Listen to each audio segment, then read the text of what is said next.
Carl, thank you, and welcome to Sunday Night Baseball on ESPN Radio, presented by Taco Bell. Historic Bowman Field here in Williamsport, Pennsylvania, for so many years the home of the Little League World Series, and all 16 teams have gathered here to see a big league game. The St. Louis Cardinals and the Pittsburgh Pirates are here. They flew in after the game yesterday into Pittsburgh. The Pirates and Cardinals both chartering in and spending a lot of quality time today with players from all 16 teams over at the Little League complex, taking pictures, signing autographs, talking baseball. Then the major leaguers got on the buses and headed cross town from the Little League facility over here to historic Bowman Field. Josh Harrison, Matt Carpenter, Pirates, Cardinals in a meaningful game, a regular season game that counts and means a lot. For the big leaguers, a chance to relive some memories, and for the little leaguers, a chance to live out some dreams.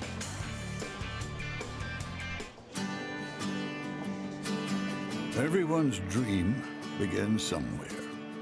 For young baseball fans, this might be that place.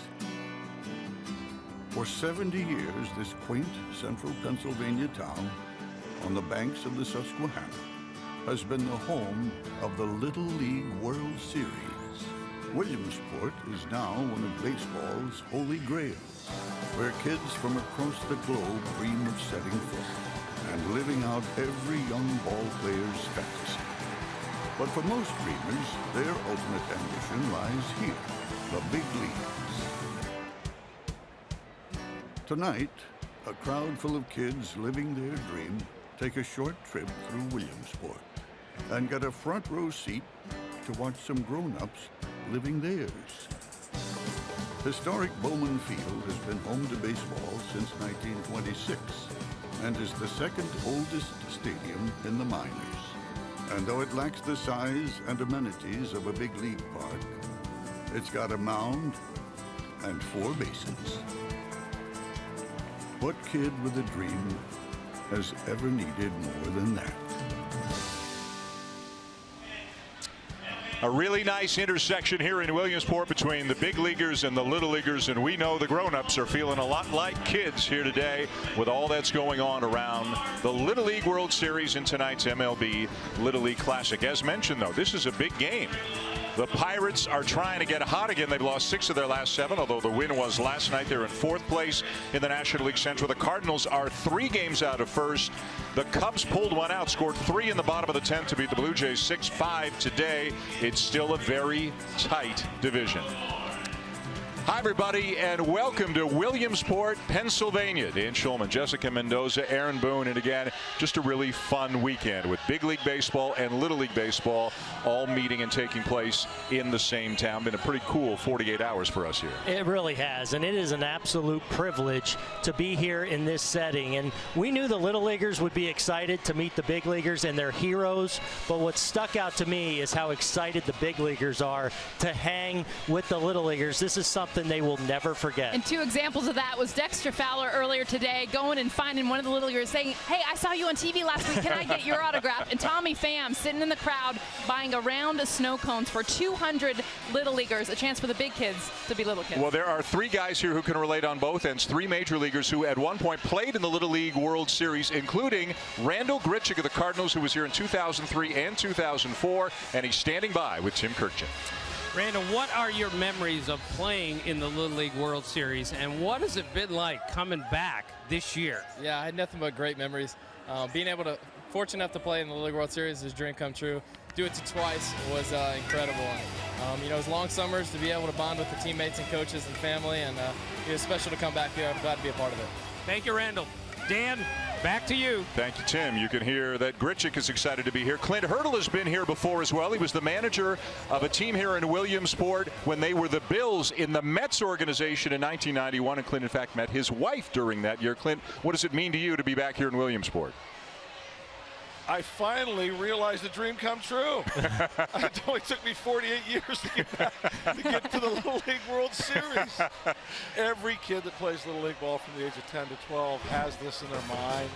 and to get back today, it's so cool. What a great vision for Major League Baseball, and what a great connection for the players and the young players are here as well. Well, both teams were absolutely outstanding mingling with the kids today. Clint, we appreciate the time. Good luck tonight. You're welcome. Thank you. Clint Hurdle, the manager of the Pittsburgh Pirates, and again, he managed here in 1991. We've got the umpires. We've got a couple of Little League kids who brought out the lineup cards.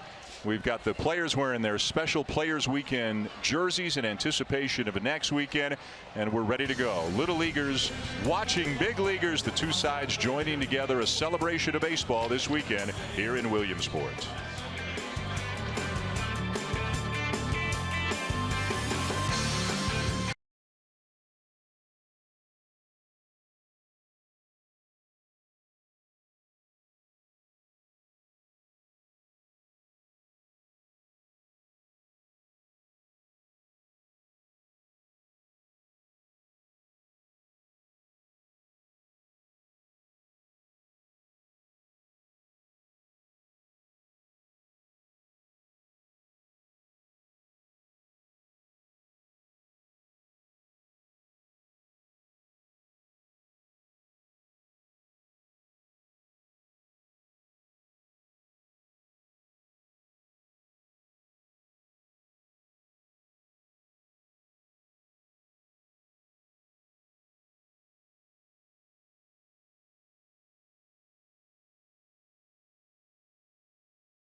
Baseball on ESPN is presented by Taco Bell's new $1 beefy potato burrito, and in part by the all-new Mazda CX-5. Driving matters. Williamsport, Pennsylvania, historic Bowman Field, the second oldest minor league facility in the country. Only Centennial Field in Burlington, Vermont has been around longer. Here's where we are, BB&T Ballpark at historic Bowman Field, just a few miles away from the famous Little League complex. This is the 71st year of the Little League World Series. A beautiful facility, two ballparks, Volunteer and Lomedy. The big league players were over there, bust over here. If you're wondering where Williamsport is, central Pennsylvania, about 200 miles away from Pittsburgh, where the Cardinals and Pirates were last night, and about 800 miles away from St. Louis. Let's check out the starting lineup for the St. Louis Cardinals tonight, presented by Taco Bell. Well, Paul DeYoung, in his first 70 games in the big leagues, he's been one of the best hitters in the National League. You see his number 20 home runs, 48 RBI in those 70 games. His 26 hits in August is one of the tops in the NL. And a big reason for that is because who's hitting behind him has caught fire. Dexter Fowler, since coming off the DL, last 11 games, 441, 9 extra base hits, and 12 RBIs. Right-hander Ivan Nova is on the mound. You can see it says Supernova on the back of his jersey. I'm sure most baseball fans have heard by now. Next weekend is Players Weekend, where the players will wear colorful jerseys. They can put whatever nickname they want on the back of their uniform, and the Pirates and Cardinals have been given a head start on that for tonight. So Nova choosing Supernova. 10-10 with a 3.77 ERA. Not as good since the All-Star break. Not an overpowering guy. Strikeouts per 9 low. Pitch to contact guy. And ready to roll here in Williamsport. Matt Carpenter is the leadoff hitter. The Cardinals in their own very colorful jerseys as well. You see a pair of Lukes, Luke Weaver, Luke Voigt, looking on from the third base dugout. All kinds of renovations here at this ballpark in the offseason. A multi-million-dollar renovation to upgrade the facility. And yeah, we'll be connecting big league and little league often tonight. There's Matt Carpenter's little league photo.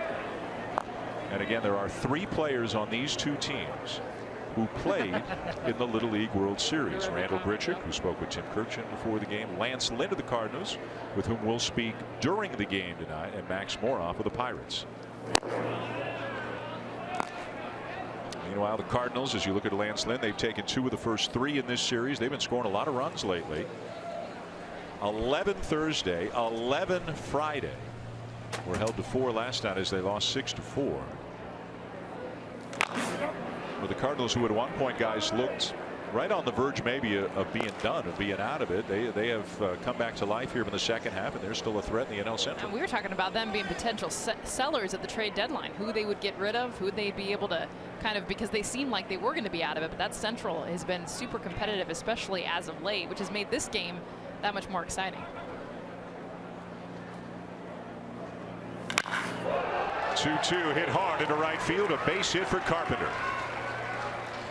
Well, both pitchers tonight, Nova and Mike Leake for the Cardinals, both guys that need to live down in the zone with that sinking fastball.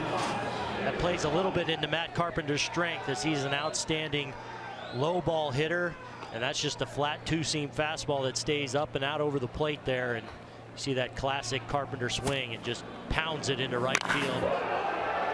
And a good start for the Cardinals tonight. That's a signal the Cardinals have been making ever since a meeting a couple of weeks back, signaling team unity whenever something good happens. Here's Stephen Piscotty. Major League Baseball and the Players Association agreeing that each team could add a 26th player for tonight's game. Kind of similar, I guess, to when they have an unscheduled doubleheader. This apparently because of travel in the middle of a series. So Piscotty, who's had a tough year, was down in the minors, recalled from the minors, rejoining the team here tonight, and seemed very relieved, Jess, to be back in the big leagues. He talked pregame about how, honestly, going down to Memphis, how much it kind of just relaxed him. The pressure that he's put on himself this season. He's a perfectionist. He's someone that is always tinkering with his swing, and he realized, you know what? It's not just mechanics. For me, it was confidence. I got that back down there, and I'm hoping to show it off tonight.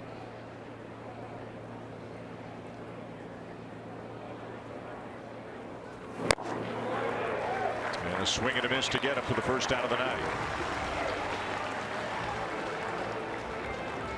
Good look at the breaking ball of Ivan Nova, a guy that really is more effective against right-handed hitters because of that sinking fastball, and that's his put-away secondary pitch. That curveball we'll see tonight. When he's on top of his game and ahead in the count like that, he will start it in the zone and get those swings and misses out of the strike zone. Here's the shortstop, Paul DeYoung. And one of the reasons why the Cardinals have made some moves and have gotten back into contention is the play of the rookie shortstop DeYoung, who did not even start the season with a big club, but he's got 20 home runs in only 70 games this year. If he had enough plate appearances to qualify, he'd be in the top 10 of the National League in slugging percentage. And although the Cardinals have some issues right now with their pitching, and the rotation was actually the strength of the team early, they seem, guys, to have found their identity offensively. DeYoung is hot. Fowler is hot. Wong is hot. They're really clicking offensively right now. Yeah, this is an offense that's rolling, but I think just as importantly, and especially when you talk about DeYoung, is the defense of the St. Louis Cardinals. This is a different defensive club the last 6 weeks of the season. Marked improvement, and a lot of that has started with Paul DeYoung. They felt confident that he was going to hit at the big league level, but I don't think they knew what to expect defensively from him at shortstop. I think he's been a huge surprise. Colton Wong coming back, and all of a sudden this has become a strong team defensively up the middle of the field with Yadier Molina. And not only are the players allowed to wear for this game tonight the special jerseys, the nicknames, but they can branch out a little bit in terms of bat design. Look at DeYoung's bat, and the first thing it makes you think of is the old school Cardinal socks, like the ones that Dexter Fowler's wearing tonight. It is classic. I mean, the bright colors, along with the little leaguers, all in attendance in their colors. This is a great look in a charming little ballpark, and Major League Baseball did a great job getting this Major League ready. The capacity of this ballpark is about 2,600 people, and most of the tickets have been taken by the 16 Little League teams, the players, the coaches, and their families. There was a local lottery held in this area. Some local Little League officials are here. Some tickets given out to each team, but a tough ticket to say the least. And as you can see, all 16 teams are represented in their jerseys. It's not hard to find the Little Leaguers in the ballpark tonight. I think that's what makes tonight really special. It's not just the teams here, but in uniform, the colors, the entire dynamic of all of them sitting together, watching the big leaguers. Ball is hit hard to left field, but going back, Starling Marte, 2 down.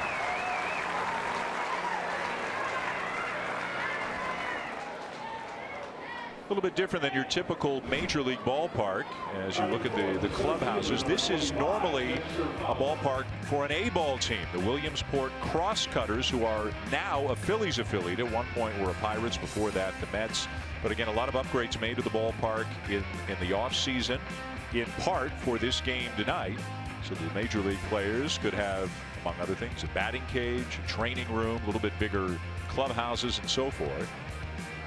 And the Major Leaguers have shown up in great spirits and with a great attitude, and spent a lot of time earlier today over at the Little League facility watching games and then mingling with the kids in the seats. Yadier Molina sat down and talked for several minutes with a young player. I think it was a catcher who he was talking to. Imagine being a 12-year-old catcher.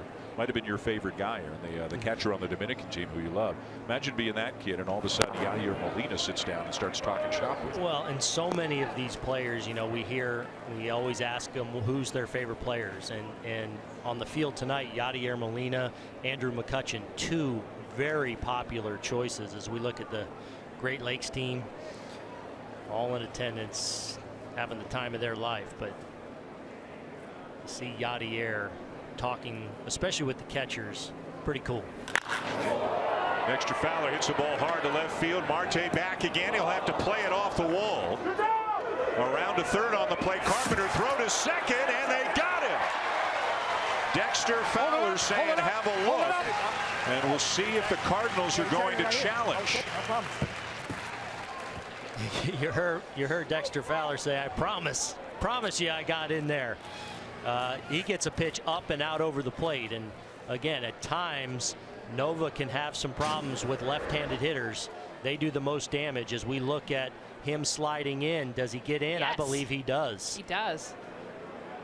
It's a great job by Marte out there in left field of getting this back into the cutoff man quickly, but you see Harrison kind of blindly turning and looking for Dexter Fowler, and by the time he tags him, I think those hands are definitely in. And there is replay in place for this game. This one is not going back to New York. There's an on-site facility just for this game here tonight, and an umpire is in a trailer just outside the ballpark looking at replays right now, but the call apparently has been upheld. The Pirates are coming off the field, so not enough to overturn it. That will end the inning. We got 2:30 between innings.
No score going to the bottom of the first here in Williamsport. Sunday Night Baseball on ESPN between the Cardinals and the Pirates. The Pirates coming up. Let's take a look at their starting lineup presented by Taco Bell.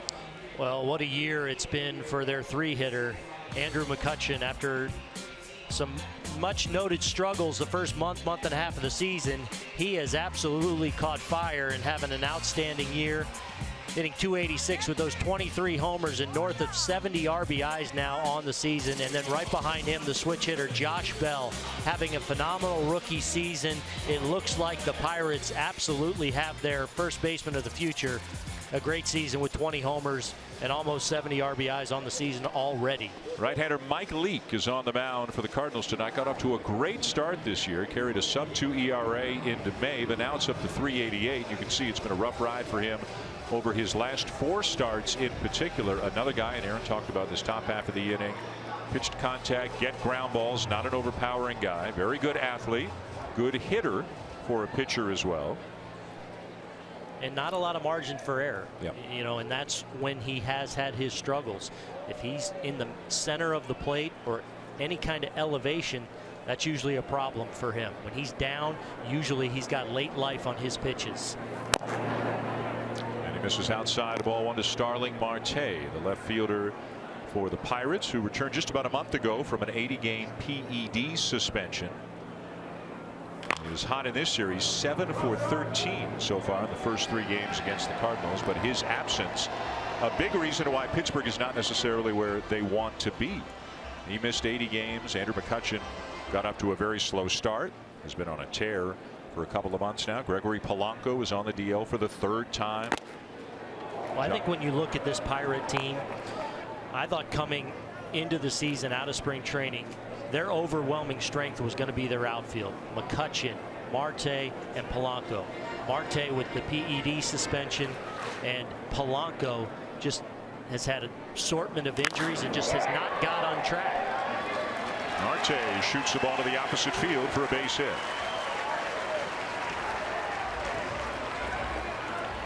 Now, we told you a little bit about historic Bowman Field, as it is officially known, opened in 1926, the 2nd oldest active minor league stadium in the country, next to one in Burlington, Vermont. Currently home of the Crosscutters, an A-ball team in the Phillies organization. The capacity is 2,600. When they renovated it this past spring, they moved the fences in quite a bit, especially in the corners, a little more hitter-friendly right now.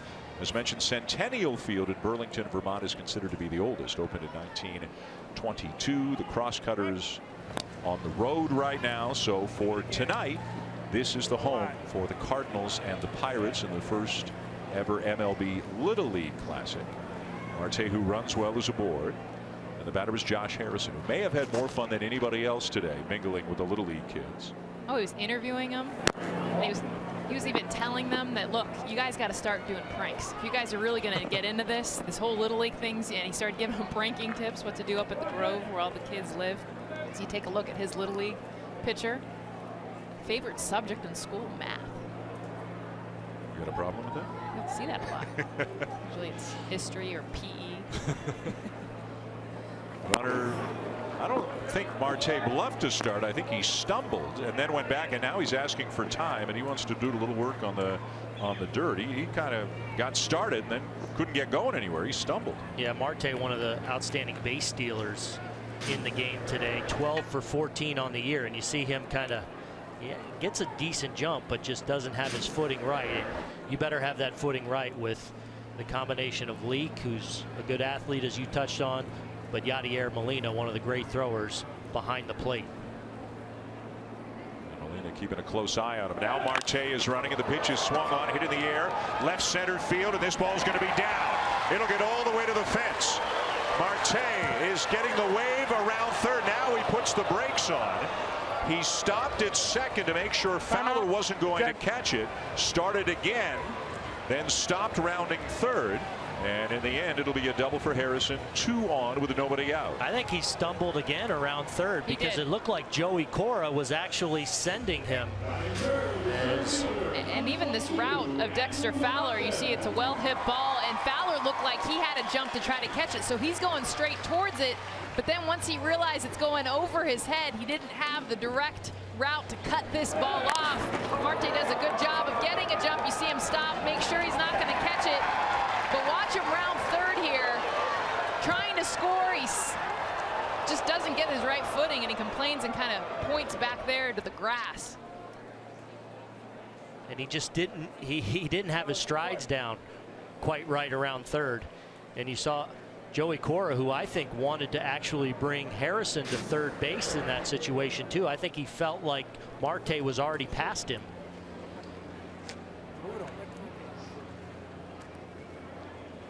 So some early footing issues here for Marte over at first, and now around third.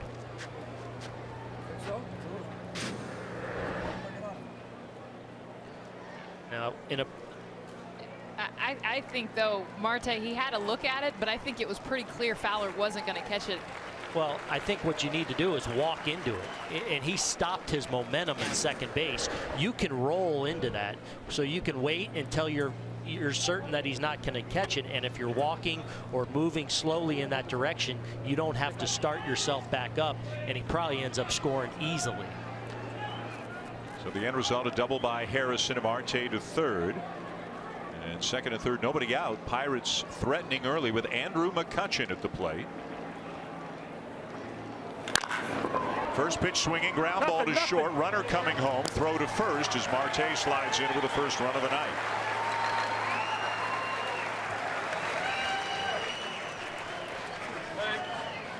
So McCutchen back at a ballpark that he played in briefly after he was drafted by the Pirates. He played 13 games here back in 2005, and he drives in Kutch. No surprise, that's the nickname on the back of his jersey.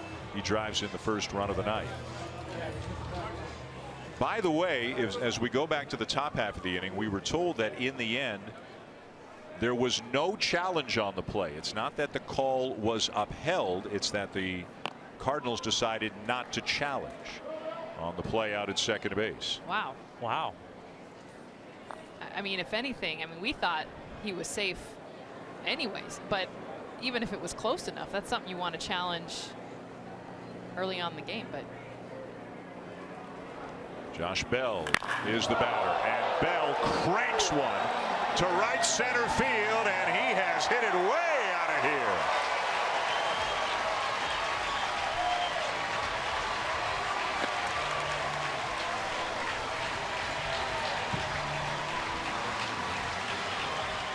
Number 21 on the season for the rookie Josh Bell.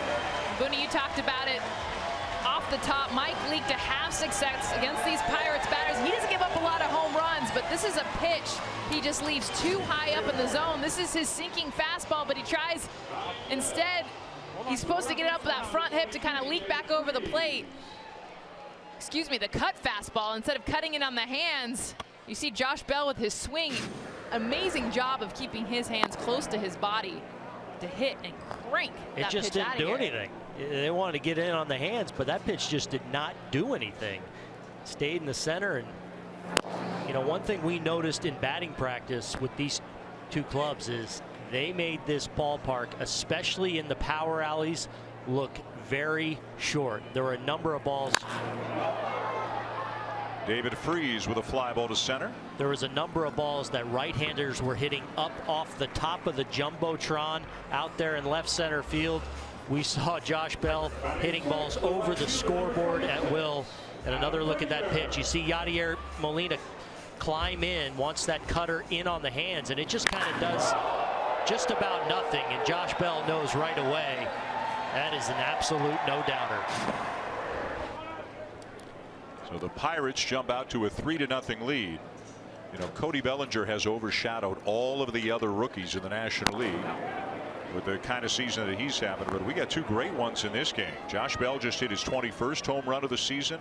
He's up to 70 RBIs now. And Paul DeYoung of the Cardinals also having a great rookie season. You know, Tommy Pham, an outfielder for the Cardinals, not starting in this game, was telling me Josh Bell, when he's in the outfield, when Bell's hitting, he's like, I've never quite seen anyone hit the ball like him. Adam Frazier with a fly ball to left field, and that'll be the inning. But it's a good one for the Pirates at the expense of Mike Leake. Josh Bell demolishes one to right. 3-0 Pittsburgh.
all the little leaguers. That's right below our perch here behind home plate.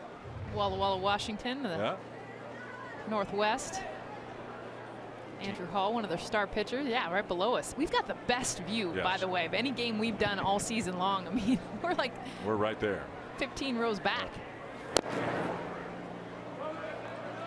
I got to meet some of my my new heroes in the Little League World Series this week. All of them coming out here and just being able to watch the game. I got to say hi to a few of them and talk to them and just tell us your buddy on the Dominican. So Edward Uceta on the Dominican Republic team. He's 4 feet 8 inches tall, and this kid is my favorite player ever. And you've got to tune in to the Little League World Series. They're in the powder blue there. Molina hits one that ricochets off the body of Jordy Mercer into center field. And that is a rocket off the bat of Molina. Will probably go as a hit. I think Edward Uceta was one of those kids that got a chance to talk with Yadier Molina as we look at the swing from behind home plate. A little pitch out away on the corner that Molina goes out and hooks and hits incredibly hard, and kind of just a do or die in between chance for Jordy Mercer as it ricochets off. Why do you like Uceta so much? So he's just, first of all, he's really a good player. Jed Jerko, first pitch swinging, gone. 2-run homer to left, and the Cardinals are on the board.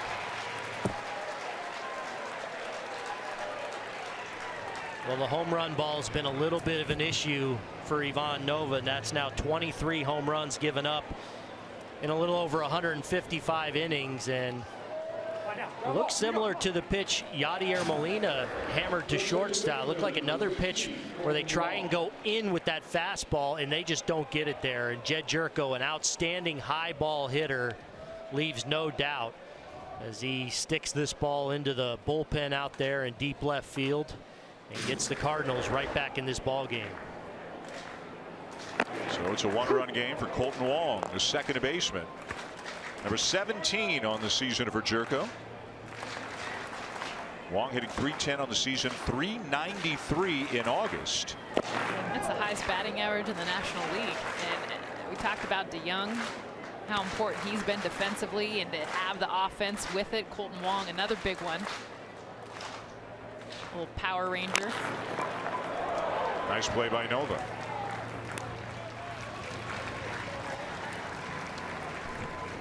Here's what's coming your way on the MLB calendar this week on ESPN. A couple of late games for you with so much Little League action this week. How about some West Coast Major League Baseball? The Rangers and Angels Tuesday night, and again Wednesday night here on ESPN. And then we'll see the Mets and the Nationals 1 week from tonight on Sunday Night Baseball.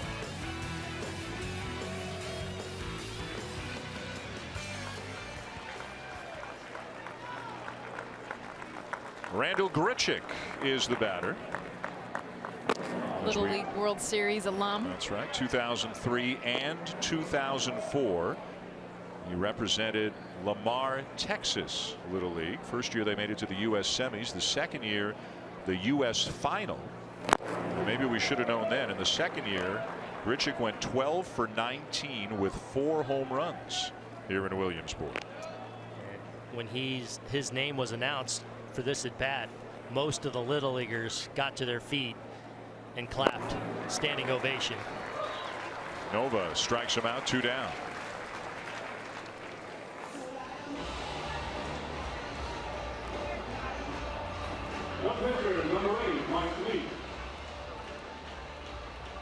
So Grichuk retired, second strikeout of the night for Nova. Now here's Mike Leake.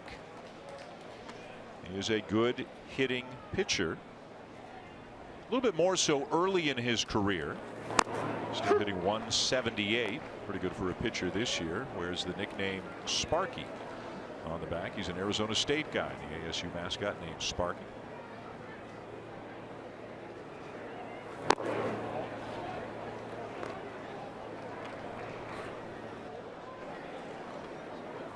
And not surprisingly, played a lot of different positions as a kid, as so many major leaguers did. Played on a youth team with Steven Strasburg. We mentioned Leake, a very good athlete. You could easily see him as a kid playing shortstop and center field.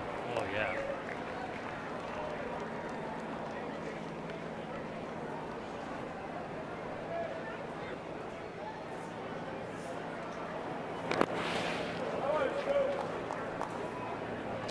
working at kind of a supernova kind of pace here when there's nobody on base.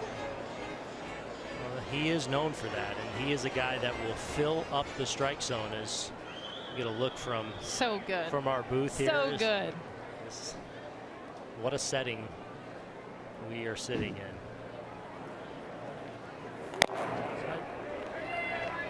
It's the setting, but the intimacy. I think that look just gives you a good idea of. I mean, it's 2,500, 2,600 people, lowest capacity Major League Baseball game ever.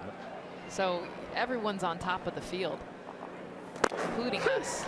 Strike 3 call, third strikeout of the night for Nova. But Jed Jerko takes him deep. A 2-run home run to left field. 17th on the season for Jerko, and the Cardinals are back in it. Now down 3-2 going to the bottom of the second.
Well, one of the reasons that the big leaguers are having so much fun this weekend is a lot of them are harkening back to their days as little leaguers, and many of them have been kind enough to provide us with pictures from their little league days. A number of Cardinals, and now we go over to the Pirates, the likes of Jordy Mercer, Josh Bell, David Freese, and Andrew McCutcheon. Look at that grin, the dimple, choking up a little.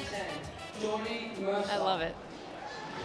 You can't see enough, honestly, of their pictures when they're 11, 12 years old, first falling in love with the game.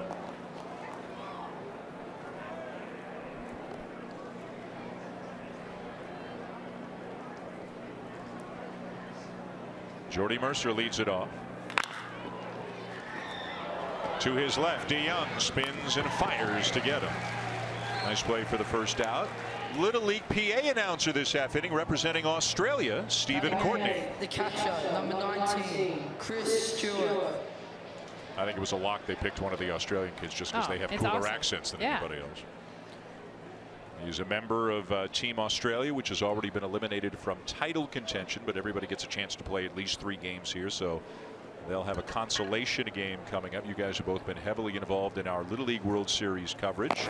And Aaron, I think you're staying here right through the end, right? Right through next Sunday. I'll be here through next Sunday, through the championship. Stephen Courtney, one of those returning players, was here last year and back for more. And right now we have 4 teams at 2-0 on the U.S. side. Team North Carolina, which, get this, has not allowed a hit through 2 games today. They beat California 16-0 today, and Texas, I believe, beat Connecticut today, right? So Texas is also 2-0, and on the international side, Japan and Canada are both 2-0, but there are still a lot of countries. It's double elimination, so it could come back around again. Jess and I had the Japan-South Korea game today, and what a highly competitive game by 2 really Little League giants. It was a great ball game. Well, that's what was crazy. Even Rob Manfred was in the booth with us, and we were asking him about when he was 12, and he's like, I never saw people play like this. And that's what's been so impressive is the talent. 11 and 12-year-olds. You take a look at first the South Koreans and then the Japanese team.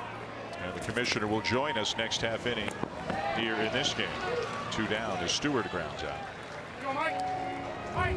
Sunday Night Baseball on ESPN, presented by Taco Bell, is brought to you by Ally, Do It Right, and Tultz. This is yesterday afternoon with absolutely no coaxing whatsoever. Jess and Aaron decided to go flying down the hill. That's our buddy Matthew. I got out there a little early and was recruiting some kids and just kind of asking. He's a 4-year veteran of the hill. He let us borrow some cardboard. Yes, very much. He gave us an entire lesson, actually. And for those who haven't seen any of the Little League World Series, there's a huge hill behind the outfield fence of Lombardi Stadium, the larger of the two. And this is a thing, all during game, even while games are going on, kids nonstop are going up and down that hill. And everyone who comes here is supposed to go down it. There was one person missing in that toboggan. You know, eventually you reach a certain age and you start making sensible decisions for someone your age. I was trying to make that decision, but you said no coaxing. Well, Jess coaxed me out onto the hill and end up having a great time as we look at the overhead shot of the Little League Stadium. You should listen to me every now and then, Dan. Letting your inner 11-year-old come out sometimes helps you that 50-something. Yeah, but when my inner 11-year-old comes out, my outer 50-year-old gets hurt. I would have given anything to see Dan on a piece of cardboard. Old, tall, and uncoordinated is a bad combination to be flying down a hill. I think it's fantastic. It'll make great video. 0-2 on Nova.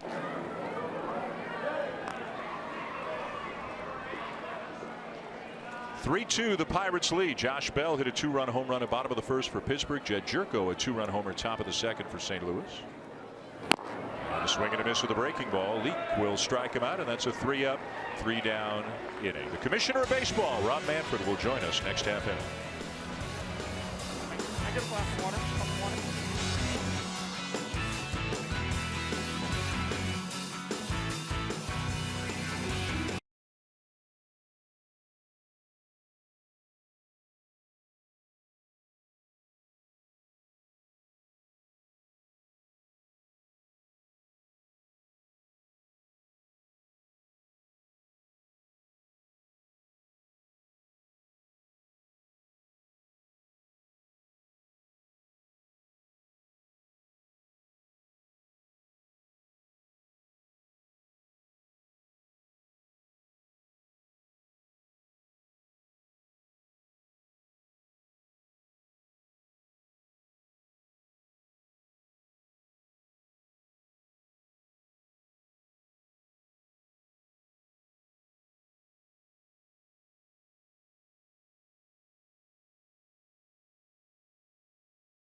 Well, of course, so many big leaguers were once little leaguers, and so many of them sharing their photos with us. Yeah, even Aaron Judge was a little guy at one point. Anthony Rizzo looking exactly the same as he does now as a member of the Cubs. Cody Bellinger lighting it up for the Dodgers, one of the best players of the game. That's the best. Would you imagine Dustin Pedroia looking anything other than that? And there's a very serious George Springer. He's much smilier now that he's a big leaguer. Welcome back to the MLB Little League Classic in conjunction, if you will, with the Little League World Series. Team Mexico among the 16 teams that are here. We're with the Commissioner of Baseball, Rob Manfred. You must be enjoying this. Tell us a little bit about how the last couple of days have gone. Well, it's just been a lot of fun here. You know, seeing the major league players interact with the little leaguers was a great visual for us, and seeing how much our guys enjoyed being there. I walked up with Lance Lynn from the bus, and he said it was 1999 when he played there. He said, I just can't tell you how excited I am to be back here. People who love baseball have to see Williamsport. It's a great thing. Well, who deserves the credit? Take us back to the beginning. Where did this start? Well, the original idea was Tony Petittis, the chief operating officer of baseball. He had this idea that it would be great to take baseball to places that mattered to the game, but where we didn't ordinarily play big league games. So last summer we were here for the Little League World Series. He brought me over to see Bowman Field, and last year. This was pre-renovation, and I said to him, Tony, this is a great idea, but I don't know about this. It's a real fixer-upper. Yeah, it was a real fixer-upper, and they've done a fantastic job. I can't believe how good it looks. Well, is there anything, too, walking around, we got to see you over at the Little League fields today, that even just aspects of the Little League game and what the kids are doing that you'd even like to see as a part of Major League Baseball? Well, I have to say, I'm not sure we're ever going to do it, but the kids dancing before the game was my personal favorite. The mascot? Oh, it's just unbelievable how funny it is, and the kids were fantastic, and, it just shows the joy associated with the game, the camaraderie, the teamwork. It really a nice visual. I know one of your passions as commissioner is connecting with youth and having youth play baseball. Where are we on those kind of initiatives and in our sport as a whole? Well, we're really committed and investing in those initiatives. We got together with the Players Association. We put together about $30 million. We've used a lot of that fund, invested in things like the MLB academies, invested in events. We've done some scholarshiping of kids so that they can play elite baseball. We have the Elite Development Invitational that we're running down at Vero Beach, where we bring high potential kids in to work with former major leaguers. And all of this is starting to pay off. Our participation numbers, there's an annual study that gets done. We're the only major sport, and that includes the things that people think of as fast-growing, like soccer and lacrosse, that had an increase in their participation numbers. We were up about 8% in baseball and almost 8% in softball. And, awesome. We have really tried to expand our focus beyond just young men. A real focus on softball, and we had our first ever baseball tournament for girls in California. That it was actually huge success. It was a huge success. Jenny Finch a part of that? Yep. Jenny actually is doing more and more with us. She did a charity event with me in our hometown in Westchester, and we had little girl softball players lined up for lined up waiting to get Jenny to sign the back of their jersey. So it was really, really nice. Well, you were talking earlier today about kind of your childhood memories, and we had the photo of you, 11, 12 years old. You said you couldn't believe the talent level, but how much does this bring out kind of your Little League memories? We take another look. Well, I have great memories of Little Leagues, and the greatest thing about it, I'll tell you a funny thing about this picture. I didn't have the picture with me. They were asking me about it, and I actually texted one of my Little League teammates today, and he sent me the picture. So, you stay in touch with these people. You form these friendships that you have for your entire life. It's been 40 years. So we got this picture today? Yeah, I knew the picture existed. I didn't have it with me, and Pat was asking me, our communications guy, do you have it? I said, I don't have it, but I bet I can get it. I texted my friend, and he sent it to me by text. The only picture I'm more excited to see is Tim Kirkchin's. Well, I'll tell you, the guy who sent that picture actually pitched a perfect game in Little League. Wow. Yeah. Still stayed in touch. That's the best part. Yeah, that's a great story. But there's more to the story. From the article I read, so you were the third baseman? I was the shortstop. You were the shortstop, and yeah. you lost some teeth that day? Yeah, Wait, bring up that picture. Yeah. I've developed a pretty good reputation not being that slow, but I was riding to the game. It was in the year when you rode bikes to your games, right? So I was riding the bike to the game, and I had my cleats over the handlebars, which, if you think about it, it's not very smart, right? Got caught in the spokes, and I went over the front of the bicycle, broke my 2 front teeth, had stitches in my chin. My mother came and got me stitched up, took me to the dentist. He said, we'll fix that later, and she took me to the game, and I played. Yes. And caught the last out, awesome. right? I did. I actually caught the last out of the perfect. I did catch the last out, and they all knew I was sort of a little dazed. You know, it was in the pre-concussion awareness era, and there was this high pop, and I'm looking up, and it's sort of going around, and it was not good. Wow. It's not good. How about this play by Josh Harrison? Almost retires Piscotty on a great play up the middle, but you can see Momo hustling down the line, able to beat that. And the little leaguers that got to their feet when he dove and made that play. How excited they were. Paul DeYoung pops it up. Chris Stewart, the catcher, had no idea where it was. It's that time of the evening here. You can see him say, I never saw it. And Josh Bell came in, and on the other side of the mound, on the far side of the field, he made the catch. Because this has been so successful as far as an event, is this something that you guys consider happening annually? Yeah, we're focused on next year, one step at a time. We're talking to the Players Association. We have some details to work out, but I'm really hopeful we'll be back here. I just think the partnership with Little League and making this more of a regular event would be great for us. Commissioner Rob Manfred with us here in Williamsport, Pennsylvania, the MLB Little League Classic, the Cardinals and the Pirates, with the Little League World Series taking place across town here in historic Williamsport. And I think what all of us have been impressed with is the quality of play we're seeing from 11, 12, and 13-year-olds. There are 3 players on these 2 major league teams who played in the Little League World Series. Wouldn't shock any of us if a couple of kids who were in the ballpark tonight wound up being big leaguers in 8 or 9 years. Yeah, it's amazing. The quality of play is really high. We walked into the first game over at the Little League World Series, and one of the youngsters from Texas actually went up over the top of the catcher in an effort to score at home. I mean, a really amazing play for a 12-year-old. Really great. And the action continues on ESPN and ESPN2 tomorrow and right through to the championship game next Sunday. This is Dexter Fowler. Other than this, what else is on your plate right now? I know you've talked about pace of play over and over and over again, but I guess a little bit of news this week. You mentioned that you and Tony Clark have had, it sounds like, more significant conversations recently. Right. We actually had a great meeting down in Washington about a week and a half ago. We had about 20 players. You know, it's the great thing when you're talking about things on the field, when you get to meet directly with the players, you know, no disrespect to the union, you always get insights and ideas. I think there is a lot of common ground in terms of doing everything we can to avoid or eliminate dead time in the game without changing what is the greatest game in the world. So when you start with a common premise, usually you can find a way to make an agreement that'll help both of you.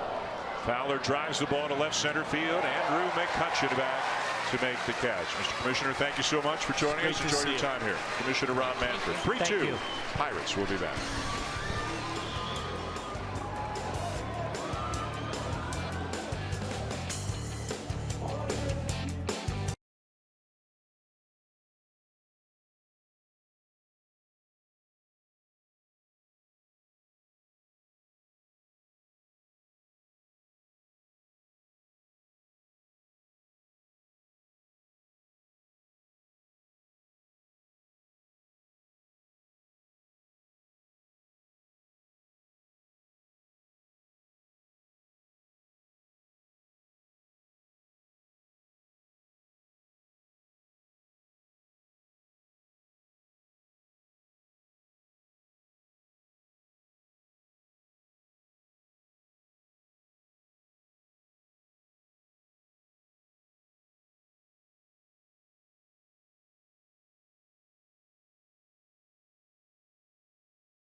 Sunday Night Baseball on ESPN is presented by Taco Bell. Dan Schulman, Jessica Mendoza, Aaron Boone, Tim Kirkchin with you tonight here in Williamsport. Buster only has the week off. Tim's doing like triple duty this week. He'll be with us tonight on Sunday night. Already has been. He's part of baseball tonight, part of the game coverage over at the Little League World Series. Top of the order, Starling Marte leads off the bottom of the third for the Pirates, who are up 3-2. Marte singled and scored. Couldn't ask for a nicer night here in Williamsport. Mother Nature has cooperated.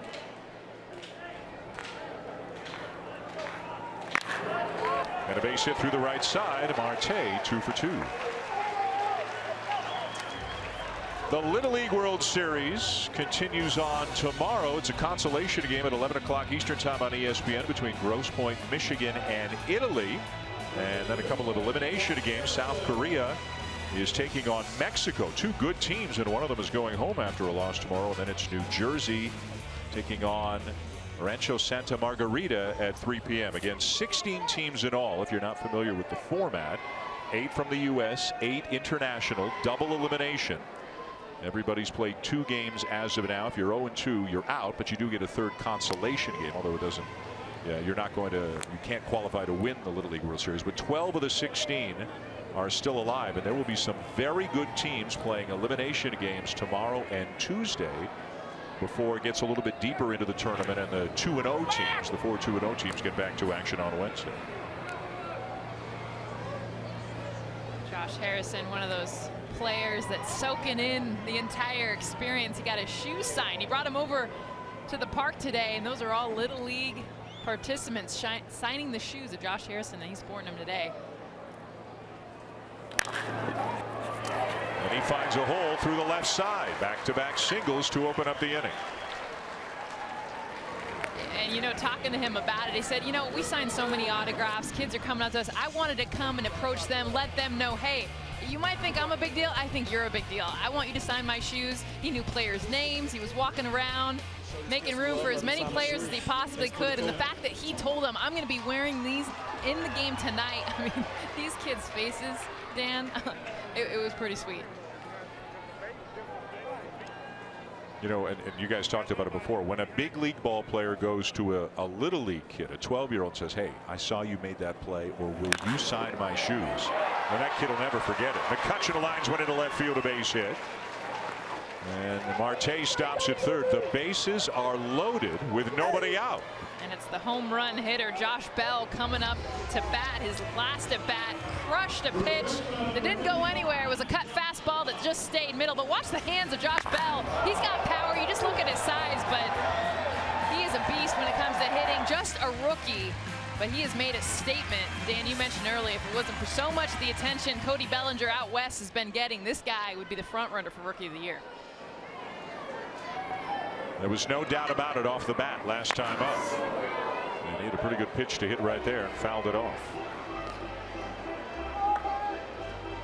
Ken Griffey Jr., his favorite.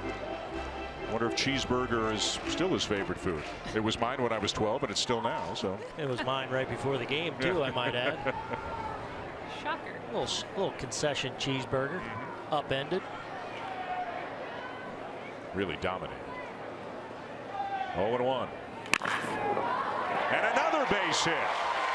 Marte in to score. Harrison getting the wave. 2-run single. Bell's driven in 4. And Pittsburgh leads 5-2. Well, a little bit unfortunate here for Mike Leake, as all these balls on the ground, which ultimately he wants to get the ball on the ground, but time and time again he's just barely missing his spot. You see Yadier Molina climb down the way with this changeup, and it just kind of stays in the middle of the plate. And Josh Bell able to keep those hands back long enough to get the barrel on it. Colton Wong with a lot of range out at second base, just out of his reach. And a lot of these hits this inning just out of the reach of these Cardinal middle infielders, but because these balls are getting barreled up too much, as Leake continues to get too much of the center of the plate. The Cardinals winning the first 2 games of the series Thursday and Friday. Derek Lilliquist a look of concern on his face, the St. Louis pitching coach. The Pirates won yesterday in a rain-delayed affair. And the Pirates in desperate need of wins if they're going to have any hope of getting back into it in the National League Central. The Cubs won today, beat the Blue Jays 6-5 in 10 innings. The Blue Jays scored 2 in the top of the 10th. Cubs came back with 3 in the bottom half. And Milwaukee also won. So things are pretty interesting in the National League Central, with the Cubs 2 up on the Brewers and 3 up on the Cardinals as play in this game begins. Pirates are 7 back. David Freese, who of course at one point was a Cardinal, the 2011 National League Championship Series and World Series MVP, a St. Louis area native, and 16 for 37 in his career off Mike Leake. It was cool. I sat behind home plate with him earlier today as he was watching the U.S. players on the field when the Pirates first got over there, and he was just like, I mean, this has been a dream since I was a kid to get to Williamsport. He's like, I never thought I'd get here as a big leaguer, and just the irony that he had watching these little guys on the field. Pokes it foul. Clint Hurdle said it was in his interview, it only took me 48 years to realize my dream. So I guess Clint's about 60. He wanted to get here as a 12-year-old. Mike Matheny told us before the game today he was playing for Columbus, Ohio as a 12-year-old. And Hagerstown, Maryland beat them. Mike Matheny was 1 game away from getting to the Little League World Series. Well, in hearing Clint Hurdle and Mike Matheny talk about, and Freese strikes out for the first out. Talk about wanting to be here so bad as a little kid. That was exactly my experience. I mean, Williamsport was just this far away land that I dreamed of. It was just this name, Williamsport, and I'm going to get there someday. Our team's going to get there someday. Will never happen for me. And coming here for the first time a couple years ago and driving up on our compound overlooking Lamade Stadium was one of those moments in my life I'll never forget, and that vision is stamped on my brain forever. And it's just a special place, and one that we're fortunate to get to be a part of. And it's not just the baseball. The baseball is important. All 16 teams want to go here and do the best they can. But I saw a picture. Somebody, I can't remember who, tweeted out a picture earlier today. It was a kid from the South Dakota team and a kid from the Dominican Republic team sitting side by side, leaning up against a bus in the compound and communicating with each other through Google Translate, trying to get to know each other. And isn't that just an awesome thing to see? Yeah, and I think back in the day, it was when you came here, I think these kids probably lost touch. But now with social media, with the ability to communicate as well as we can, there's probably relationships being formed from different countries' kids that'll last a lifetime. Ask any kid here what their favorite memory has been, and it has not, I haven't heard one that's been on the field. Every single one has been, I met a player from Mexico. I met a player from South Korea, and them being able to figure out and understand, you're 11, 12 years old. I mean, to open up their minds like that and have that life experience, it's huge. They speak the common language of baseball. And 2-2 lined into center field. That is down for a base hit. Fowler keeps it in front of him. McCutchen rounding third and coming home. Another RBI single, this time for Adam Frazier, and it's 6-2. Well, this is one of those. It's in front of Dexter Fowler. He needs to make the decision. Is he going to slide and try to catch it and be able to kind of stay underneath it, or is he going to dive and go head first? This is one I think he needs to go head first, and I think he makes the catch. If he decides like that at the last minute, okay, I'm not going to be able to make the catch. He needs to get his body behind it so it stays more in front of him. But this is a play that I think he does make if he goes head first and tries to make the grab. Tough play either way, because that ball's just dying in front of him. Well, the Pirates keep adding on against Mike Leake, who's now given up 14 runs in his last 2 starts. And Dan, this inning the ball hasn't been hit that hard. We've seen just 5 singles. well, and really all really close. Kutch taking a nap there? What's going on? A little humid down there. When these teams had a rain delay last night, a lot of them talked about how tired they were. But it's amazing how close all these hits this inning have been really close to being outs. Yep. A couple of double plays almost, but just out of the reach. And again, it goes to Mike Leake. If he's not perfect with his command, it tends to find the barrel of the bat of these opposing hitters, and that's what's happened for these balls to get just out of the reach of the Cardinal defenders. Activity now in the Cardinals' pen as this pitch is hit hard down the left field line, but foul.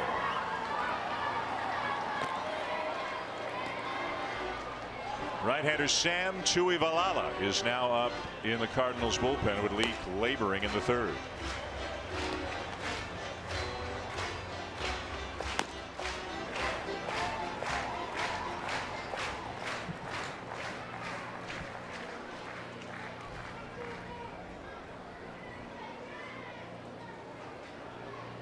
Oh, 0-2 on Jordy Mercer. Yes, he did, says home plate umpire Jerry Davis. 2 down. MLB wants to see your best plays this summer from the backyard or on the diamond. Show us what you've got on social media with hashtag MLB The Play. It will feature the best for the rest of the season. 6-2, the Pirates lead the Cardinals here with the MLB Little League Classic at Williamsport. 3 runs in this inning for Pittsburgh. And here's the catcher Chris Stewart, grounded out his first time up.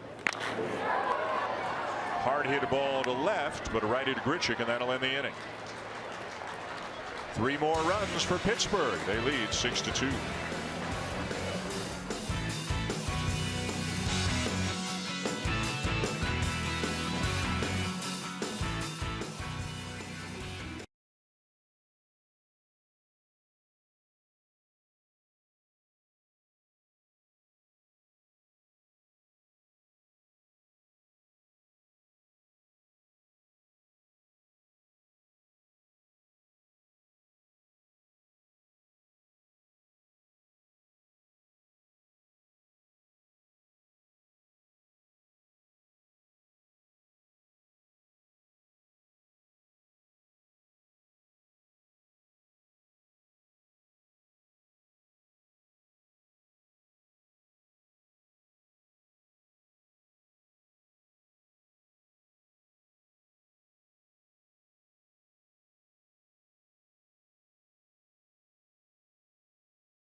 Well, with Little League being one of the themes, we asked our team for some pictures, and there's a young Booney playing Little League, a young Jess Mendoza, and what everybody's been waiting for. Ah, the Little Rascals have appeared. That's a great Little Rascals haircut. Timmy Kirchin. Kirchin's got going there. Was he in the gang? I think he might have been. It's a sweet haircut. And with it being Players Weekend next weekend and the preview here in this game tonight, we were asked to provide nicknames and jerseys of teams that have meaning to us. And so we have complied here. No surprise. Turn Booney. Turn Booney. Yeah. Turn Booney. He There you doesn't go. So, Jess, you're wearing a Dodgers uniform. You grew up in L.A. I'm wearing a Blue Jays uniform. I grew up in Toronto, and Aaron is wearing a Reds uniform. Broke into the big leagues with Cincinnati. And where's Mr. Kirchin? Our little rascal. As Yadier Molina leads off the fourth.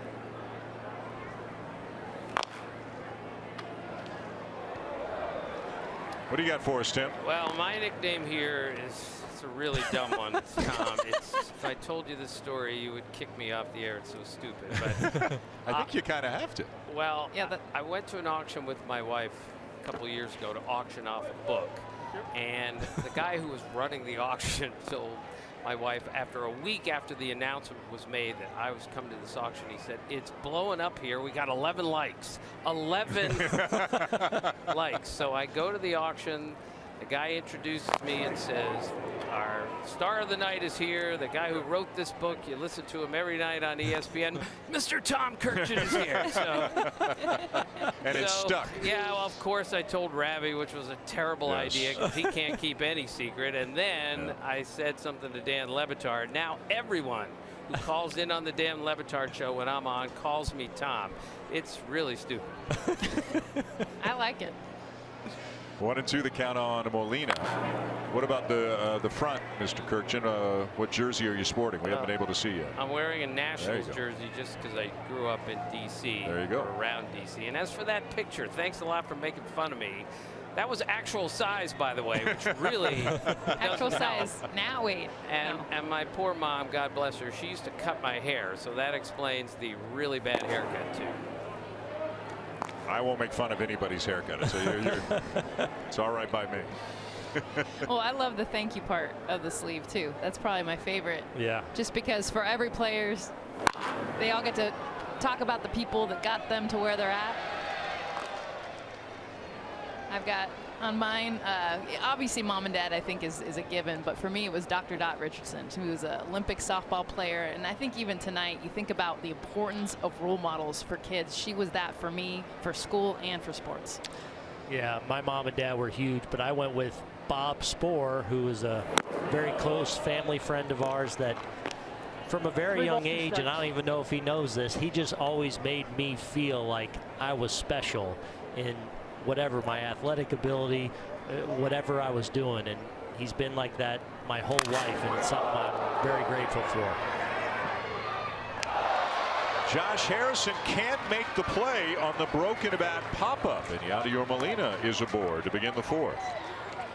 Well, he gets to this ball, probably go as an error, as Nova's able to get in on the hands of Yadier Molina, and I believe break his bat. And you see that ball kind of running in on the hands and get in on the handle and shatter that bat as that bat goes flying. And Josh Harrison has a complete beat on this ball and just perhaps takes his eye off it just a little bit, and it clanks off the heel. Certainly a play he should have made, and all he can do is smile and say, sometimes even big leaguers drop one. Harrison charged with an error on the play. The leadoff man aboard for Jed Jerko, who homered his last time up.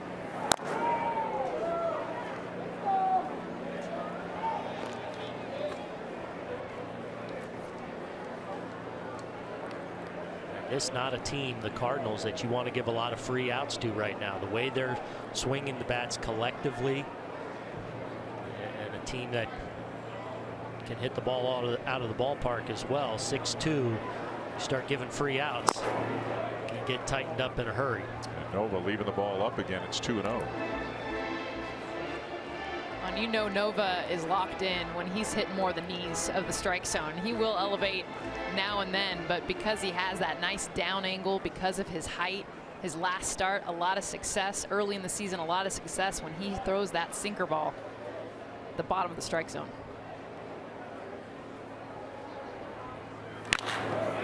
Fastball lined into right center field, down for a base hit.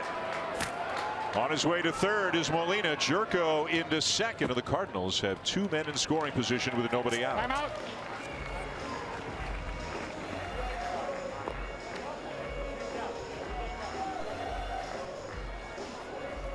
Play Ball is MLB's initiative to inspire all forms of baseball and softball participation, making play opportunities available and fun for everyone. To learn more, go to playball.org. Live shot outside the stadium here, BB&T Ballpark at historic Bowman Field, the home of the A-ball Williamsport Crosscutters, a Philadelphia Phillies affiliate. But for tonight, the home of the MLB Little League Classic. This is a home game for the Pirates as the Cardinals and Pirates wrap up the four-game series. cross-cutters all of a sudden got themselves a pretty awesome field. You think you go to the New York Penn League, playing some rinky-dink conditions? Not anymore. This is a beautiful setting and a beautiful surface. And it was really cool to hear Commissioner Manfred say that this is a possibility that they could return and do this again, because to be able to put in these renovations, to be able to kind of create the attention, that's something that you almost want to see come back. Not for sure, but he sounded very hopeful, at least, that this is something that could continue. 0-2 the count on Colton Wong, grounded out his first time up. Pirates will concede a run on a ground ball. Wong, as we mentioned, hitting almost 400 in the month of August, and Mike Matheny said he's doing great, but he believes there's more power in there, and that power will continue to develop. Well, and more importantly, though, with him swinging so well, it's forced him into the lineup all the time. So we talked about the young. They've all of a sudden got way more athletic and way younger in their everyday lineup because some of their young athletic players are now producing to earn those everyday spots. We've seen Randall Grichuk go back to the minors, now come back up swinging the bat well. It's another more athletic guy you can have in the outfield. And this defense, it's been a problem for about a year and a half, and all of a sudden now it is shored up. As we look at Tommy Pham, one of the great stories of this Cardinals, just getting a routine night off tonight, but he's been outstanding on both sides of the ball as well, becoming a real impact player for this team. You go back to the beginning of the year, Aledmus Diaz was the shortstop. Johnny Peralta was on the team, getting a lot of time at third. You know, Jerko could move around. Carpenter's moved around some this year, but it feels like right now, not only is the offense better and there's more athleticism, but there's more stability. There's more of an identity. Absolutely. Not talking about the pitching staff right now, because Rosenthal's got on the deal, Wainwright's got on the deal, Leake is struggling, but among the position players, there's a lot more stability now than there was earlier. I even like Dexter Fowler being in the cleanup spot versus the leadoff. I think for some reason when he first came over, I don't know if it was just new city, he never seemed comfortable. All of a sudden he comes off the DL, he's in the cleanup and hitting behind the young, and he's found success. Wong stays alive. But ultimately, that starting pitching has to get rolling again, because ultimately I think that's what was the strength of this club, really the first half of the season, and especially with the uncertainty with Trevor Rosenthal, their closer, now looking like he could be potentially lost for a significant period of time. That starting rotation has to round back into form and get real consistent again if they're going to win the Central Division. And a breaking ball freezes him. No argument from Wong.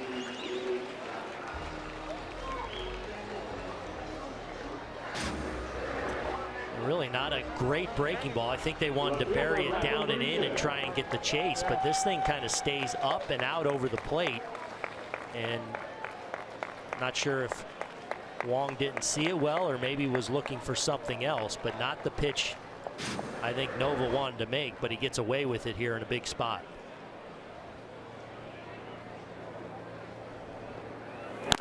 Now Grichuk struck out his first time up. And that's how they attacked him the first time. It's the one guy that they really tried to attack up in the strike zone a little bit more and with velocity.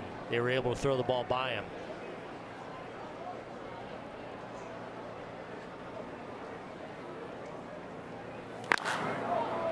Left that one a little bit more out over the plate, but Grichuk fouls it off 0-2. And you saw Stewart, though, jump inside. They clearly want to run the ball in on the hands and get some elevation behind it. Now with 2 strikes, they can try and expand that zone, maybe up with the fastball and see if they can get a chase, or at some point you probably see that breaking ball again to see if they can get him to expand the zone on his put away curveball. You saw Jose Martinez is out on the on deck circle. He'll evidently bat in Mike Leake's spot. Well, and you're going to see Randall Grichuk get attacked a little bit more than he would have if Mike Leake was in that on deck circle.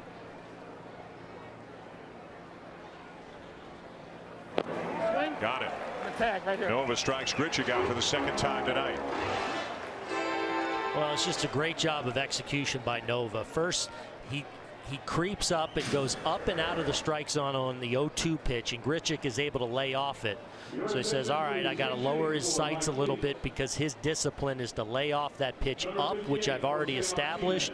And then he breaks off one of the better curveballs he's thrown tonight, as you see Grichuk out in front and just swinging over the top of it. A big second out now with 2 runners in scoring position.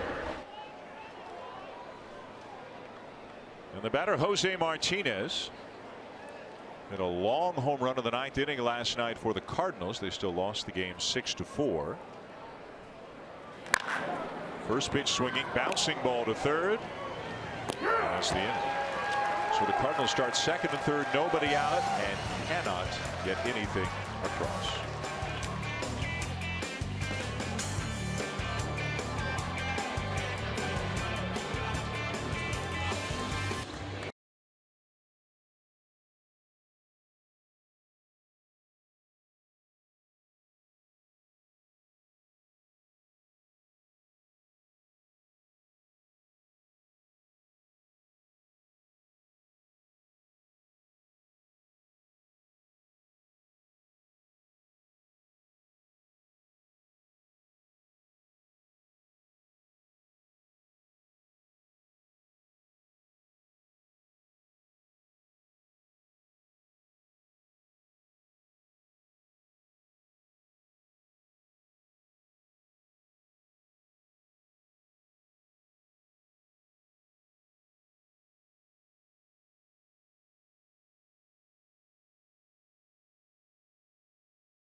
Tonight's confident performance brought to you by Quicken Loans. Josh Bell, the slugging first baseman of the Pirates, a big part of that. He has homered tonight, driven in 4. He's got 21 home runs, 72 RBIs on the season.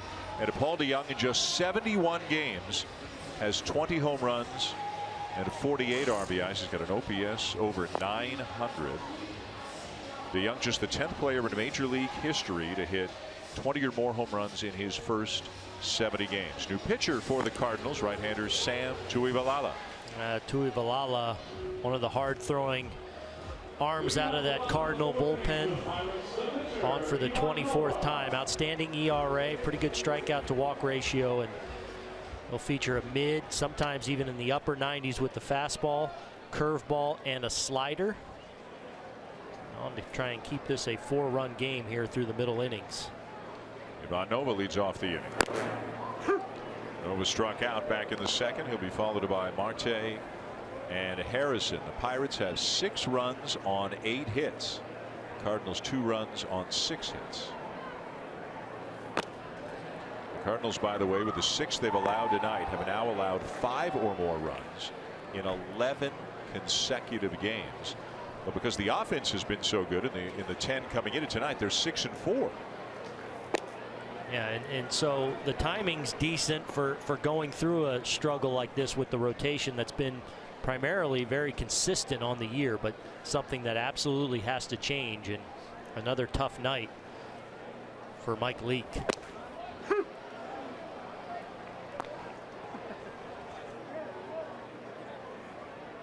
Mike Matheny, 6th-year manager of the Cardinals, so he's got Leake struggling. Wainwright has an elbow issue. He has gone on the DL.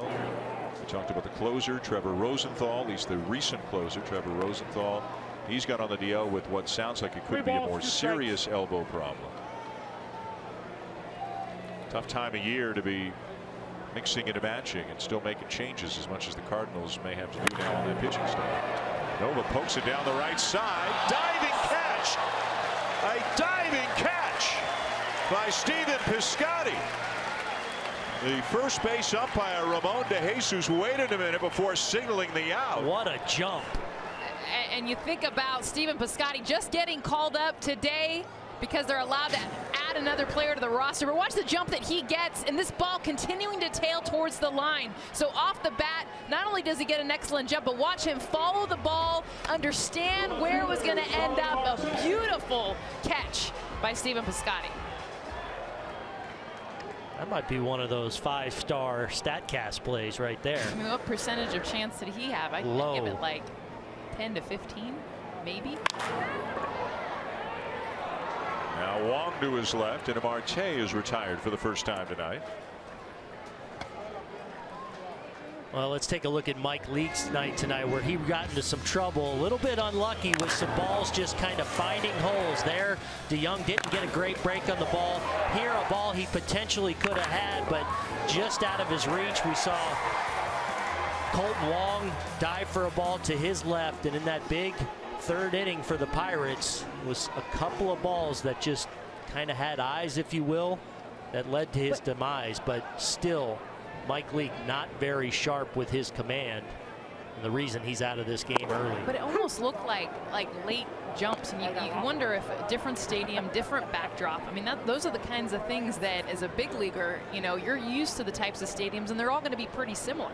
This is a very different stadium, and sometimes you wonder just that late jump that looked like with DeYoung and Wong, and Fowler also in center field, just not getting that first step.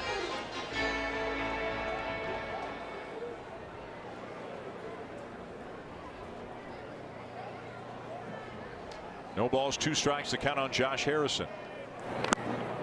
He lays off the breaking ball in the dirt.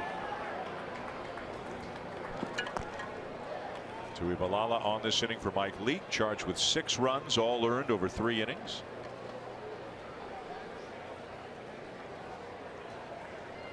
Josh Harrison might have a future in TVs. He was interviewing all the little leaguers earlier today and doing an awesome job, by the way.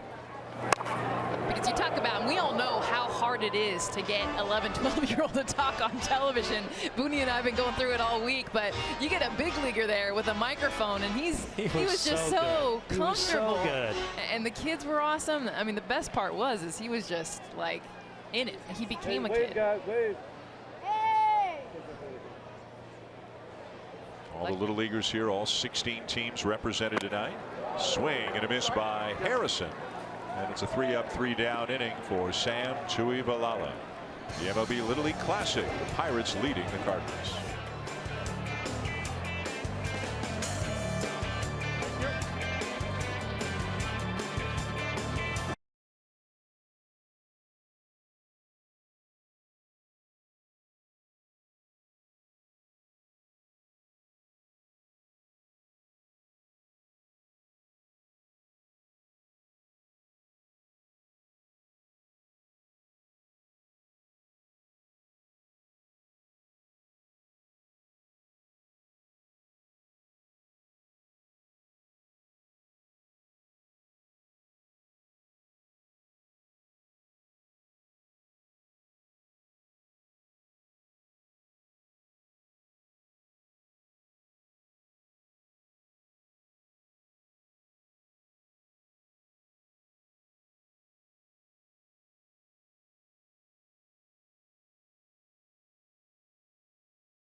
Pittsburgh Pirates have a 6-2 lead on the St. Louis Cardinals going to the top of the 5th here with the MLB Little League Classic.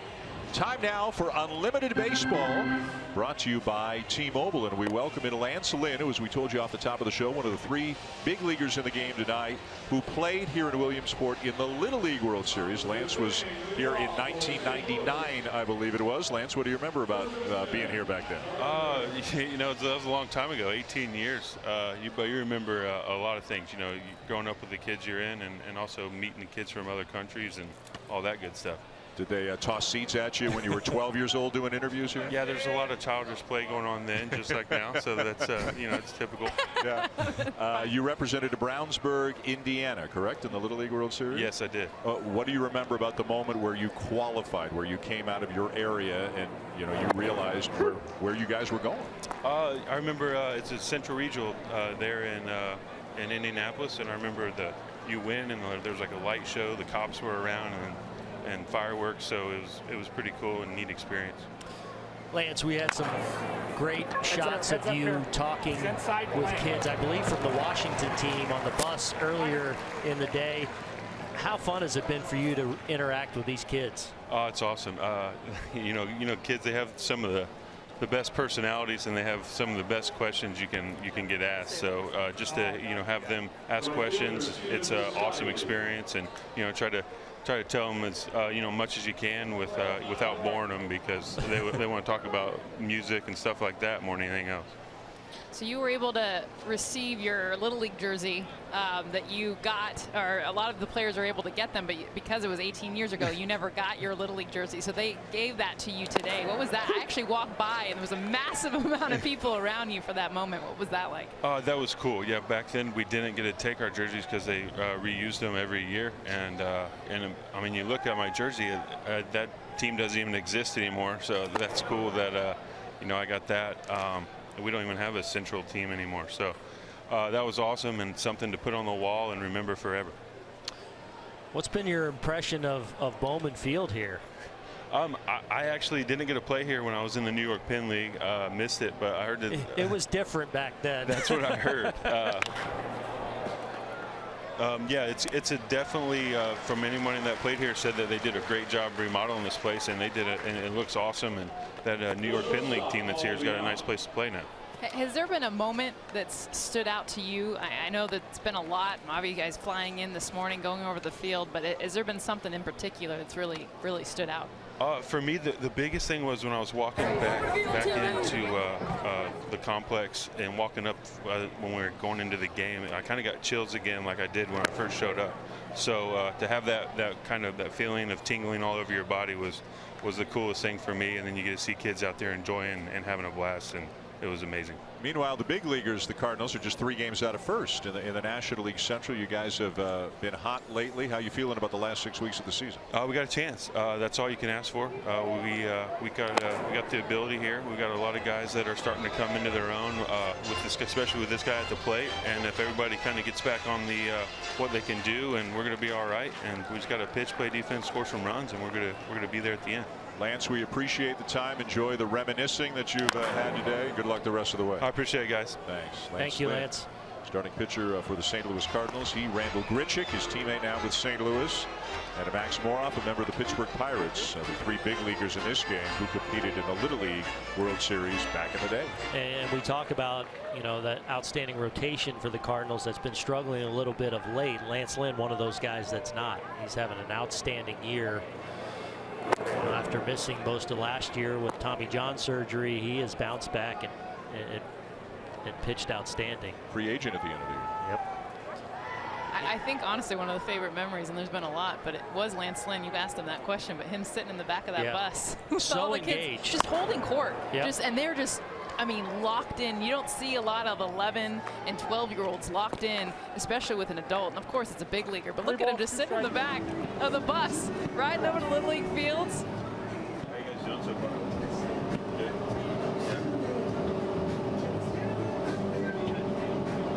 It's cool. As if it wasn't enough of an experience to be 12 and to get a chance to play in an event of this magnitude, then you get to meet some big leaguers up close and personal. Long run, Frazier runs out of room. And over at the Little League facility at Labadie Stadium earlier today, as Lance told you, they didn't get a chance to keep their jerseys back then. He says because they reused them the next year. So today, Lynn, Grichuk, and Moroff were given jerseys during a ceremony at the Little League field.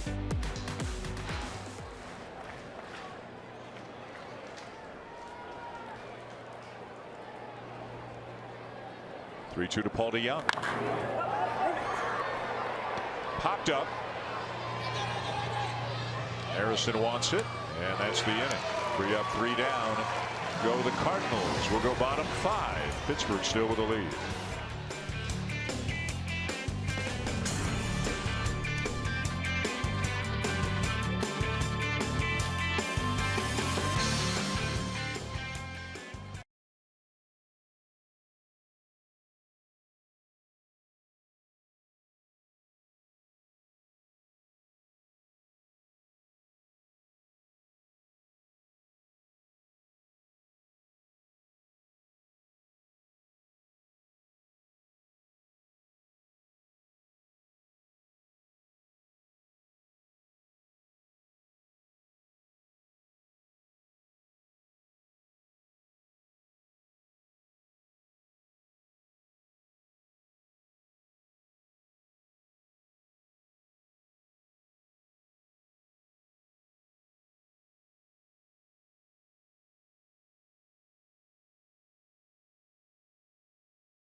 Sunday Night Baseball on ESPN is presented by Taco Bell. The MLB Little League Classic from Williamsport, Pennsylvania. The Cardinals and the Pirates.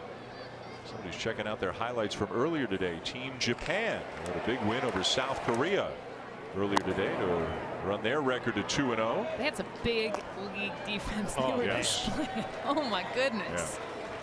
Yeah. Such a fundamentally sound team. Always have been. Pitching and D. Andrew McCutchen leads off the bottom of the 5th. Swing and a miss, 1-1. For more on McCutchen down to field level, here's Tim Kirchner. Dan, when McCutchen was 13 years old, he won his county high school batting title. He was in the 8th grade.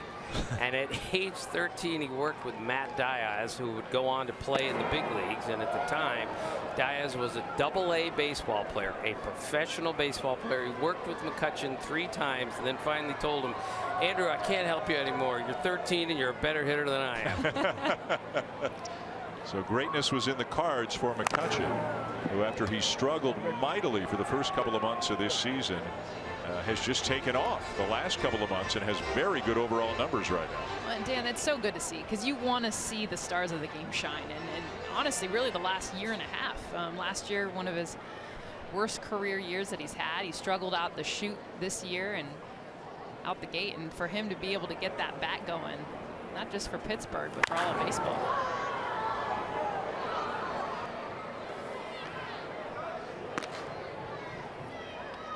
Been up around, he's been at times over that 900 OPS mark, which is a huge number, but you see already closing in on the number of home runs, and we're just in the middle of 3rd week into August. He has been a really good hitter for the last few months. That's a fair ball. It'll get down the line. McCutchen makes the turn and easily into second base. Well, another play that is close to being an out, really. And ball's kind of chopped down that third baseline, and I think that second hop kind of had a spin on it that catapulted it. I think Jerko probably thought he had a beat on it a little more than he initially thought, but because there was so much topspin on that ball, the second hop really catapulted on Jerko. That's probably a play he at least could have gloved and kept McCutchen at first base, but because of that spin, I think it caught him off guard and allowed that ball to get down into the corner. And sets it up for Josh Bell, who has been the hitting star tonight for the Pirates. A 2-run home run in the first and a 2-run single in the third.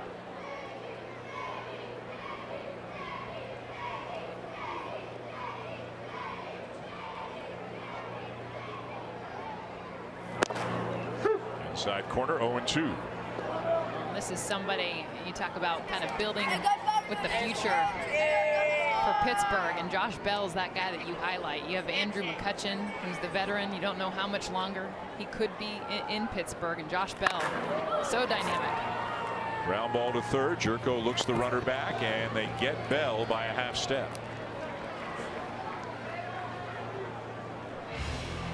Weekdays on ESPN 2 at 4 Eastern, it's Intentional Talk with Chris Rose and Kevin Millar. A 1-hour breakdown of baseball's hottest topics. You can also see it streaming live on the ESPN app.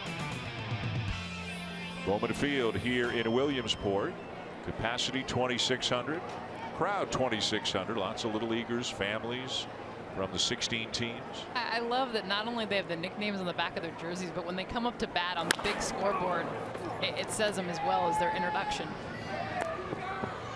David Freese retired, and we don't know the story of everybody's nickname, but this one we had to find out.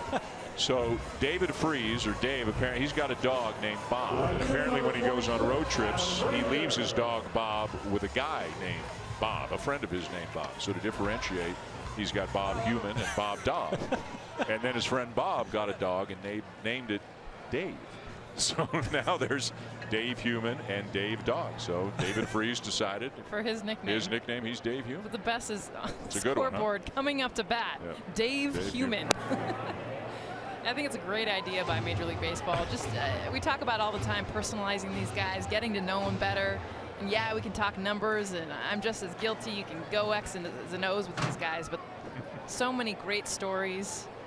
So you look at the nicknames, and we'll get to see this continued next weekend, the Players Weekend. So Frazier's up and the Rook's on deck. And as the players, I mean, we're in the dog days right now. It's August 20th, 162 game season, man. It is a grind, not just physically, but mentally, emotionally. And this is one of those events, man. It's a little bit of a shot in the arm. I mean, it's a lot of fun to get involved in. Hey, you know, let's use some different equipment. Let's be able to style things up a little bit from your shoes, from your bats, and put your nickname and honoring somebody that meant a lot to your career on your sleeve. I think it's so cool, and really looking forward to seeing next weekend all the teams get involved and kind of wear these colorful uniforms and just have a little fun in the course of a long season. Just get a chance to tell a story. Yeah. I mean, that's really what it triggers. It triggers a question, it triggers inquisitiveness, and it allows these young fans to search a little bit more about who their favorite players are, beyond just how they swing the bat or pitch the ball. Ground ball to short. Got to hurry on a Frazier, but they'll get him to win the inning. End of 5. 6-2 Pittsburgh.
The Pirates lead the Cardinals 6-2 here with the MLB Little League Classic. You know, Williamsport, not only the home of the Little League World Series and this game tonight, but also one of the most unique plays that's ever happened in professional baseball. For the details, here's Tim Kirchner.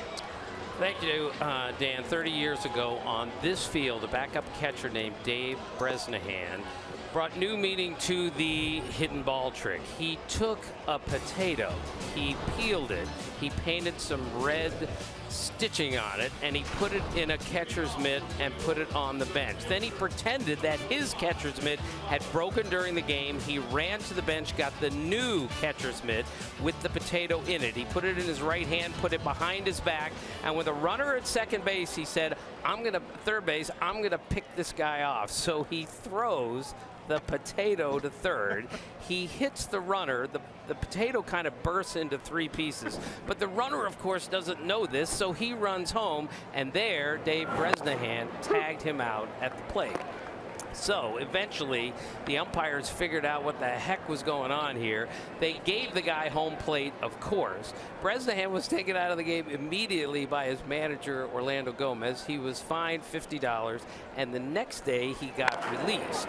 But a year later, they retired his number in this ballpark. They Legendary. sold out the ballpark, and all they charged to get in was $1 as long as you brought a potato. And his number is actually still up on the outfield wall here at this ballpark, but it's covered up now by the Little League logos that are just here for tonight. But if you come to a Crosscutters game, you'll see, I believe it's number 59 is Bresnahan's number, and he is, of course, the originator of the great potato caper. I love the detail that goes into it, that he spent the time making sure the stitching, all of the things to make sure this potato looked just like a baseball. When I was hearing this story told, I'm thinking, there's no way this happened in 1987. This is like a story from 1907, Right. like that's grown in legend. But this is a fairly modern story. I'm like, there's no way that flew did it, and sure enough, he got canned the next day. Do you think he ran it by anybody before he did it, or do you think that he just kept it to himself and said, I bet he had a "No problem, sir." couple buddies on the team in Yeah. on probably the third baseman in on things. Potato The cake. great potato caper.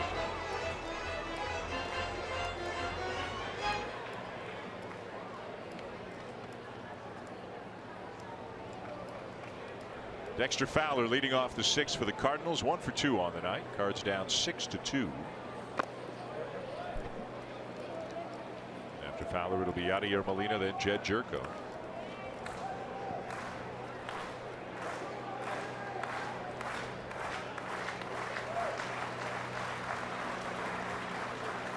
Two. Yanked foul. Dexter Fowler, one of those players grinning, Booney, ear to ear. Man, he came over to the fields today. I mentioned earlier how he asked one of the kids, because I love he did his homework, and he knew one of the kids, went and found him, knew his name, said, I saw you on TV last week, can I get your autograph?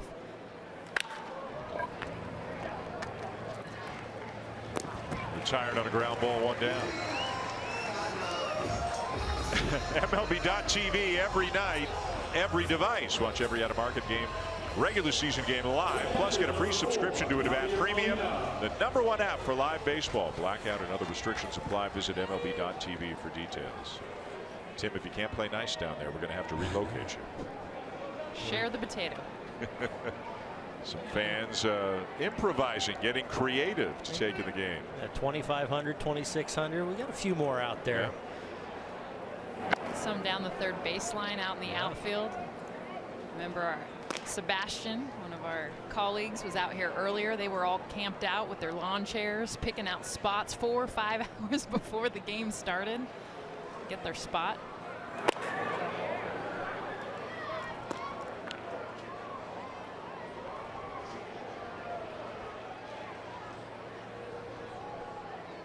Wherever they can find a spot.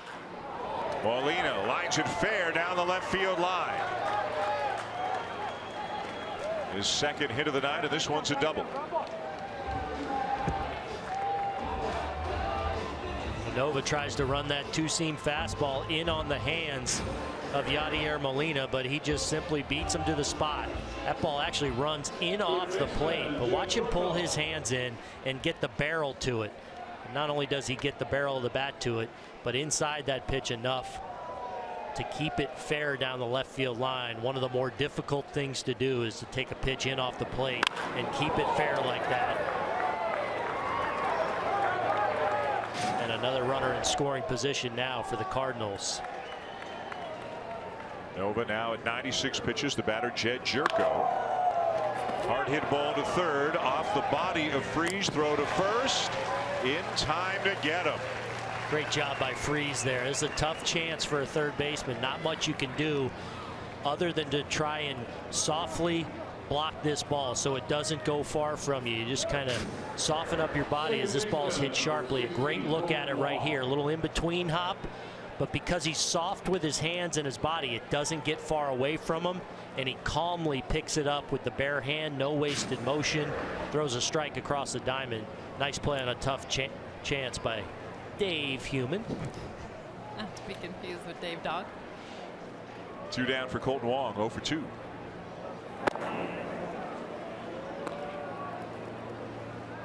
Cardinals will head home after the game tonight, get a day off tomorrow. They open up a series with San Diego on Tuesday. The Pirates back home. 2 teams came down here just for this one game. The Pirates back home to open up a 4-game set with the Los Angeles Dodgers beginning tomorrow night. The Dodgers actually lost today, which is a rarity. Beat by the Tigers 6-1. Justin Verlander was great. Wong with a base hit into right center, and Molina will come in to score on the RBI single to make it 6-3.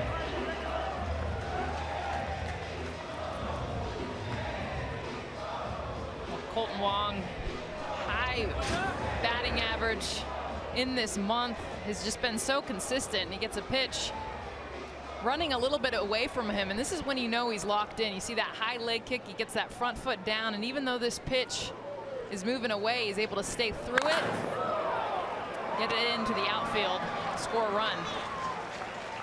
And end the night of Ivan Nova. 6-3 Pittsburgh. Nova out. A.J. Schugel will be the next pitcher for the Pirates.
ESPN presented by Taco Bell is brought to you by Lowe's. Hurry in today for huge savings on all things fall. And USAA, insurance, banking, and investments tailored for the military community. All 16 teams here with the Little League World Series, part of the pregame ceremony here at the big league game between the Cardinals and the Pirates tonight.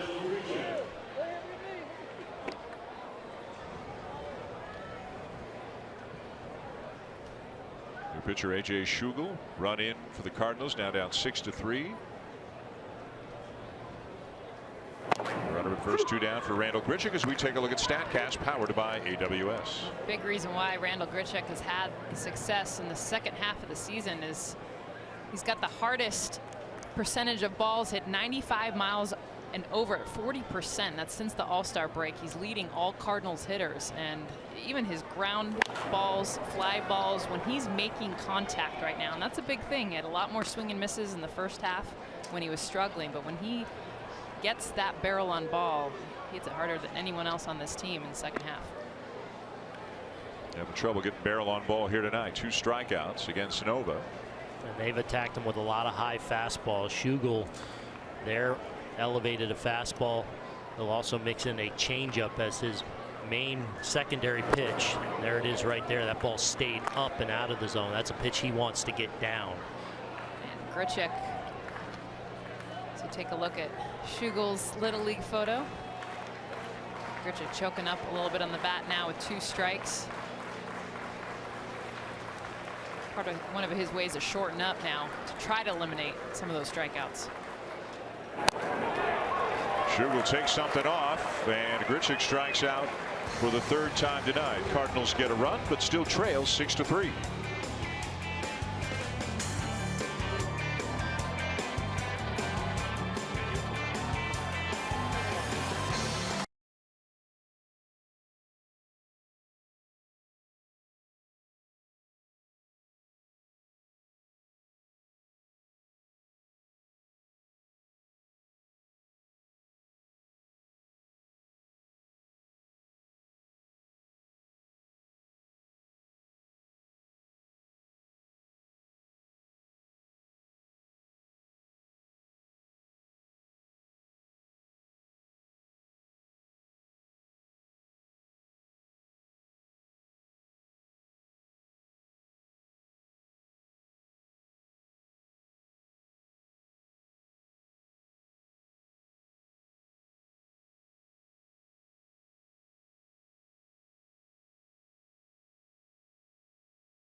Commemorate the inaugural Players Weekend, August 25th through 27th at MLBshop.com with limited edition jerseys and tees featuring player pick nicknames. Wear the gear the players will wear on field next weekend. Available while supplies last at MLBshop.com.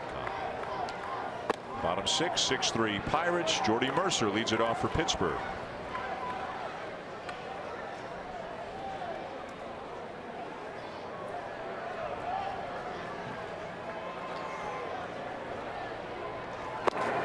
And a strike, 1-1. I'm all in on the yellow bats. I think they're so cool. It's just fun. They get to do something different. Yeah.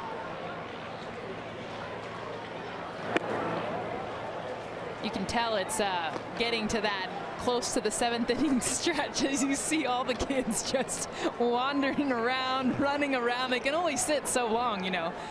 Anyone who has a 10, 11, 12-year-old. Or a Jess. As I was just told to sit down because I was pacing up here. These bats. Cool. What do you got? Well, we got a little Jay Hay, a little Josh Harrison. Pretty cool color combination there. And Paul DeYoung here. How about the... He's had some neat bats. You talked about the sock look he had.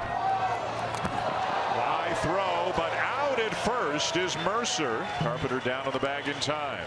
Well, what an outstanding play by Colton Wong, showing off a lot of range, a lot of athleticism. I think Tuivailala actually tips this ball a little bit.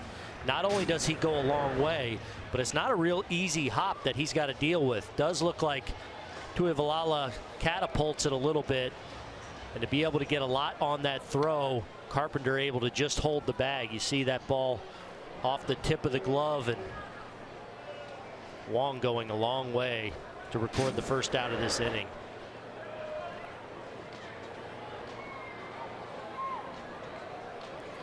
Here's Chris Stewart to take a strike. Nobody does colors better than the city of Pittsburgh. You know, between the Steelers, the Penguins, and the Pirates, just that bright gold and black, man.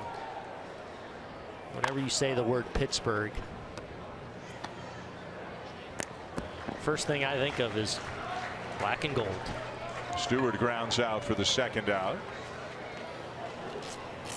Well, with the Little League World Series going strong across town, maybe the story of the tournament so far has been North Carolina, which is 2-0, and Jess has not given up a hit in 2 games. It's been unbelievable. And right there on the right, that's Jacob Calder, the one doing the no sign. He's Captain Calder, as Aaron Boone so rightly named him. He's been the catcher. Yeah, left-handed catcher.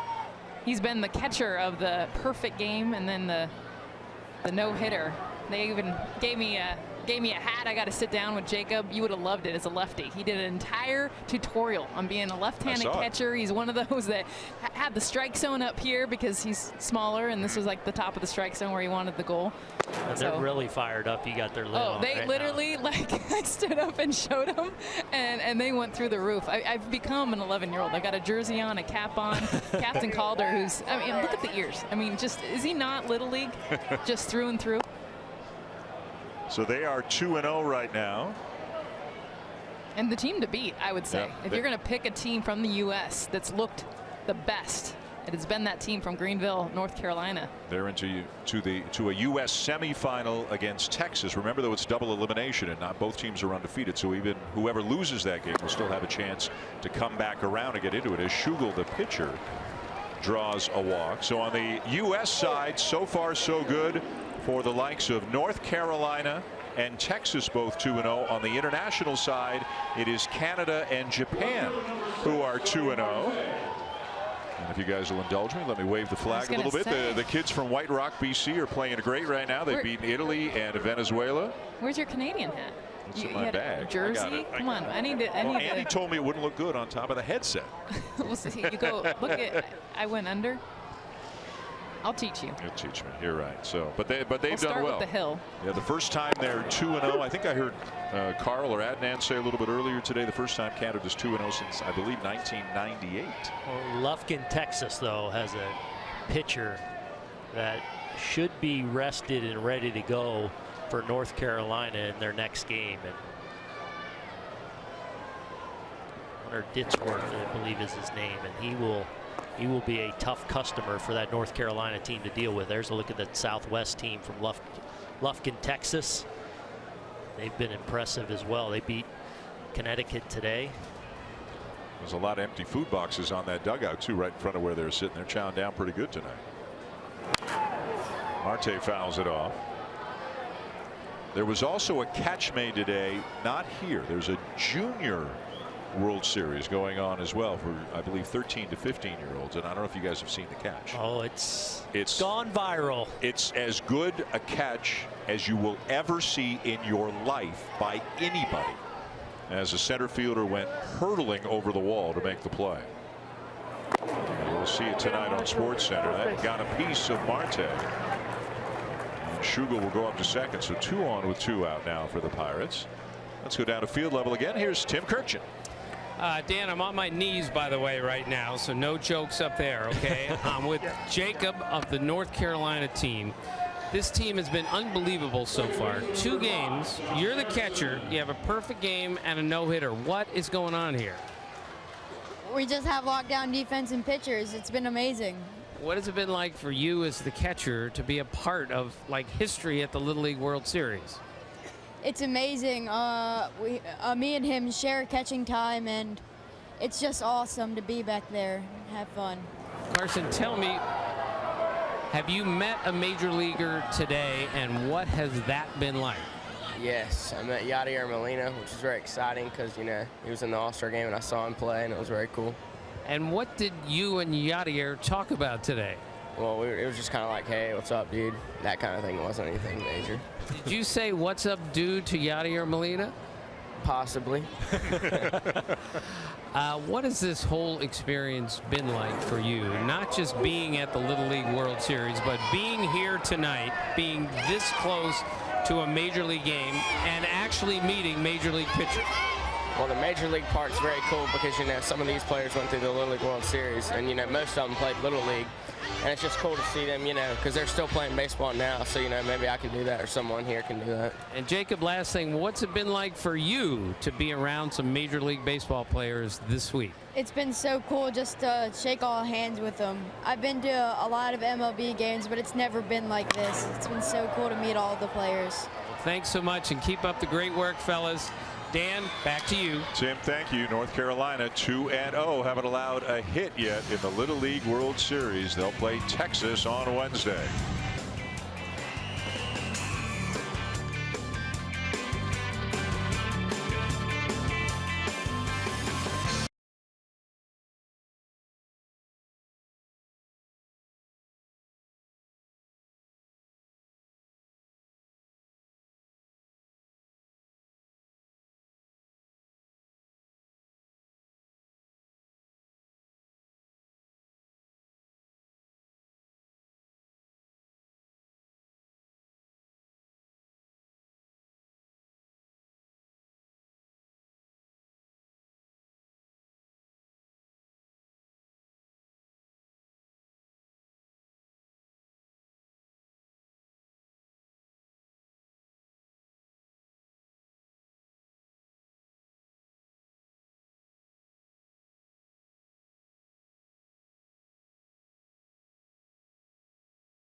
With MLB and Little League having an official partnership and more initiatives, how about some famous people in their Little League pictures? Dickie V back in the day in New Jersey, Garfield, New Jersey, Kareem Abdul-Jabbar, of course, was Lou Alcindor then, playing Little League when he was 12.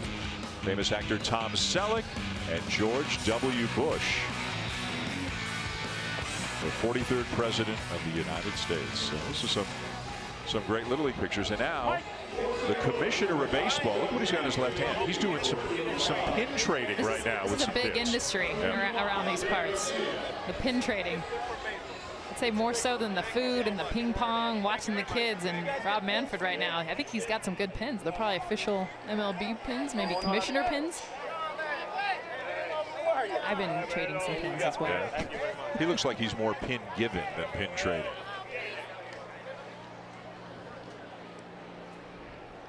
Top of the 7th. Pittsburgh up 6-3. And Greg Garcia comes up as a pinch hitter in the pitcher spot. What kind of pins does he have?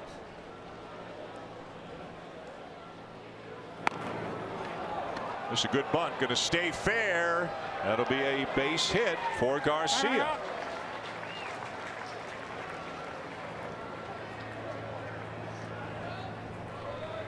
Oh, that's cool. It's an official Little League Classic. That is awesome. You know, I have an ESPN RoboCam pin that they made. I wonder if they trade. Our RoboCam guys made a pin. That's so cool that Rob Manfred, because that's an awesome pin to have. I mean, I think it's just so cool that our commissioners down there roaming through all the Little League teams, just hanging out, having a little fun with them. And there's Penn College. That's a local D3 program, and their baseball team, about 20 members of their baseball team, are acting as the grounds crew. If there was going to be some bad weather tonight, they were on tarp duty. Another bunt attempt, and it's fouled off. Penn College, which we understand went 25-13. I think they're the Wildcats, right? Went 25-13. And if the tarp is needed for any reason, the coach said he sent out a group message, a group text, and within an hour got 20 yeses back He said he's from his never players. heard back from his players That's so right. quickly. Yeah. So now he knows, okay, if you really want to, you could get back to me. And you know, one of the rights of being a college baseball player is tarp duty. You gotta learn how to put the tarp on. Yep. That was the worst. Yeah. And they were out here for hours yesterday, I guess, working on it, practicing just in case. We're here all day today, helping with any groundskeeping issues that may come up. Pretty nice looking A-ball field. The home of the Williamsport Cross Cutters. Outside, a ball and a strike on Matt Carpenter, who's 1 for 3. We've seen a lot of Ken Griffey Jr. tonight on these bios. Well, we've seen a lot of Ken Griffey Jr. even from the Little Leaguers. Still, it's still a popular favorite player.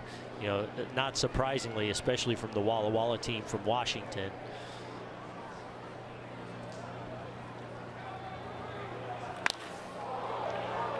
Hooked down the right field line, foul.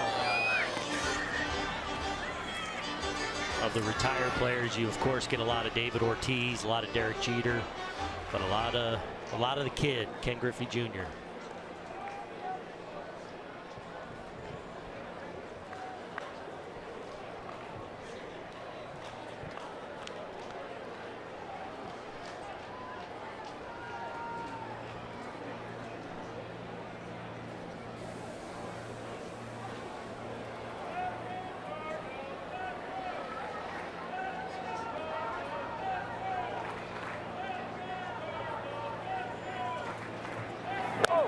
Inside, like that fan may have been struck by that foul ball, getting some attention down the right field line, and hopefully not too badly shaken up. Looks like she took it up above the eye, unfortunately.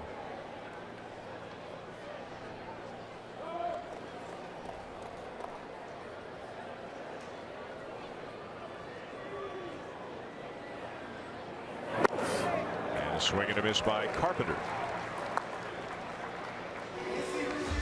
Here's another look at that changeup from A.J. Schugel. That is his #1 pitch right there. Even though he leaves that ball up, and it actually looks like Carpenter sees it pretty well and actually waits back on it, but just swings right through it for the first out of this inning.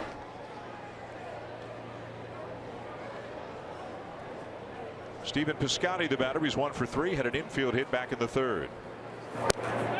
Snap throw down to first, diving back in safely is Garcia. You know, I got to say, it was pretty cool when we walked in tonight or today, just seeing how beautiful this stadium and what they've done with this field. But as it has gotten dark, I think it's gotten even cooler. As the lights have taken over, it is just a really breathtaking setting, and can only hope that it's coming across at home just as neat as it is being here at the ballpark right now. It's kind of cool that the Little League World Series has been here. I think this is the 71st year of that, and that we're in the 2nd oldest minor league stadium in the country as well. Yeah. There's a lot of baseball history in this town.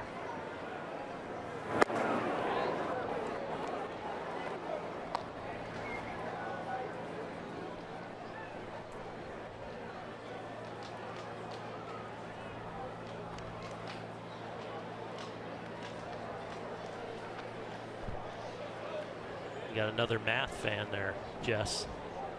We look at some Little League umps. No time to go home and change. Came right over. They're all volunteers, right? At this Yep. At the Little League World Series. All volunteers that are only allowed to come one time.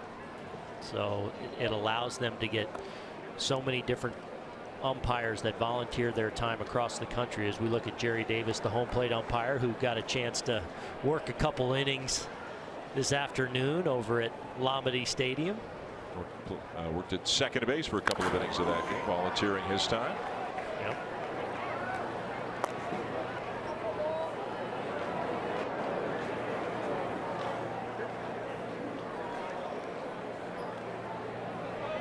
An event that has grown so much over the past couple of decades. Now 16 teams, as we mentioned, 8 from the U.S., 8 international. Culminates next Sunday. And you can see all the games on ESPN or ESPN2 over the next 7 days. Runner goes.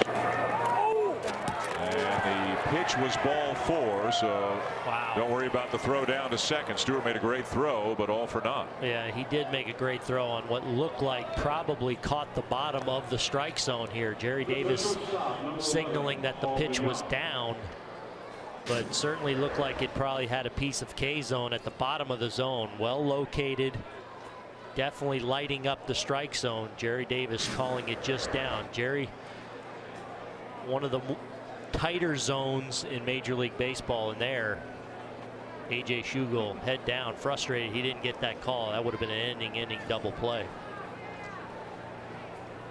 Instead, safe at second, a walk and a pitching change.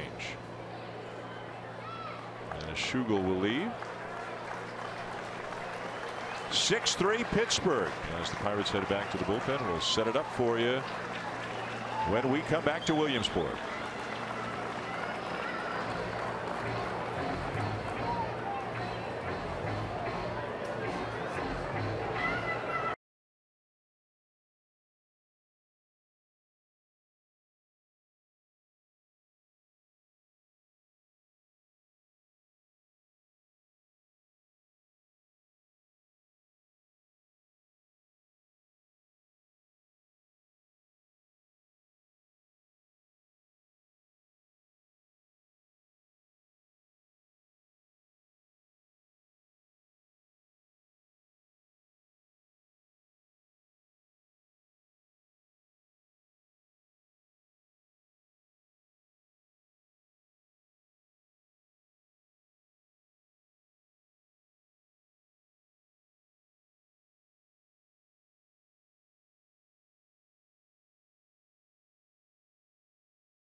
The Little League World Series from right here in Williamsport continues tomorrow. A couple of games on ESPN2. Elimination games at 6 Eastern. It's Venezuela against the Dominican. Win or you are out. And then at 8 o'clock it'll be Connecticut, the New England representative, against the Northwest representative, the team from Walla Walla, Washington. Good teams playing in elimination games tomorrow. This is the first ever Lithuanian-born big leaguer, right-hander Dovydas Neverauskas. Nice little segue from Walla Walla, Washington to Dovydas Neverauskas. He's done a nice job since coming to the big leagues. Fastball upper 90s, typically around 97 miles an hour with the fastball. We'll mix in a cut fastball and a curveball. The batter was Paul DeYoung, 0 for 3.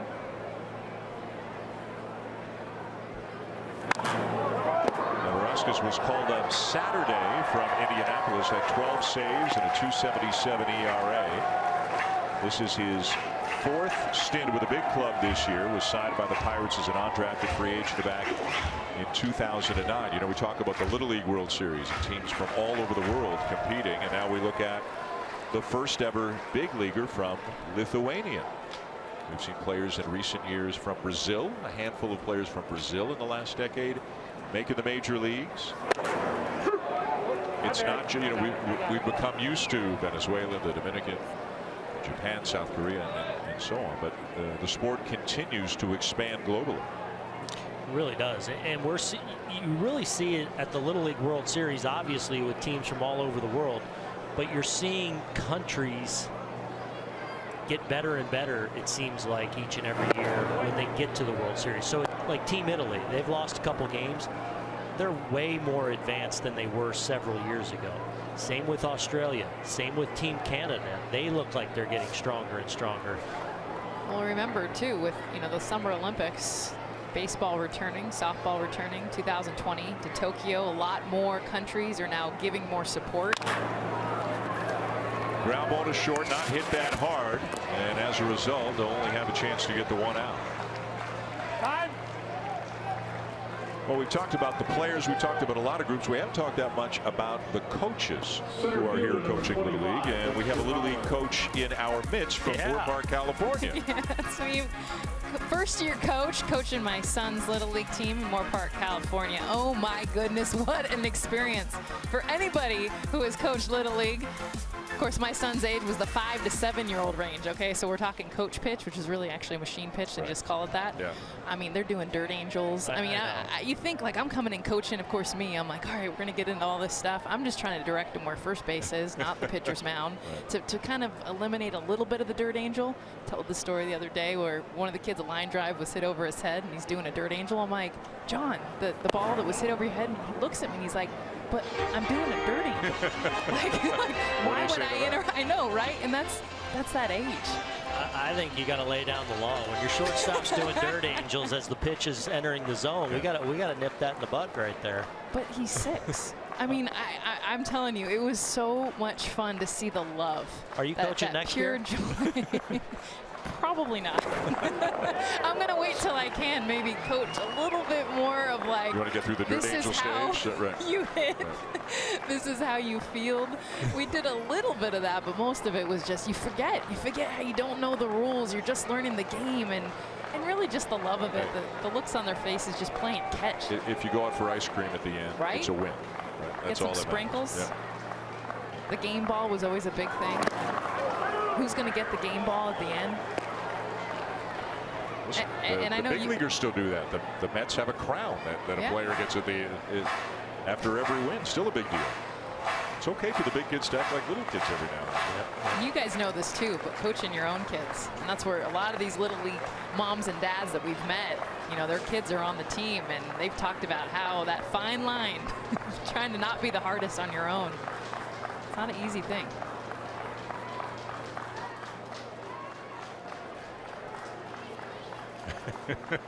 Meanwhile, this kid is trying to get autographs from everybody he can find. And how cool all the international players. So you've got a mix. South Korea right now. Very cool. Different alphabet.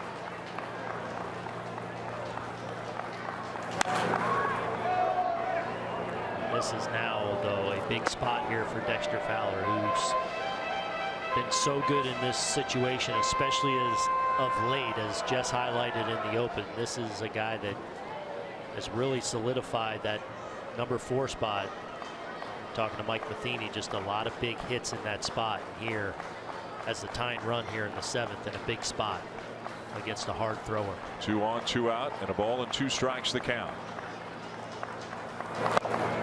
Goes to the curveball to freeze him for strike 3 call. What a big pitch by Dovydas Neverauskas, striking out Dexter Fowler in a big spot to end the top of the 7th.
So much fun to be here in Williamsport this weekend for both the Little League World Series and the MLB Little League Classic between the St. Louis Cardinals and the Pittsburgh Pirates. As we go to the bottom of the 7th, the Pirates up 6-3, trying to earn a split in this 4-game series.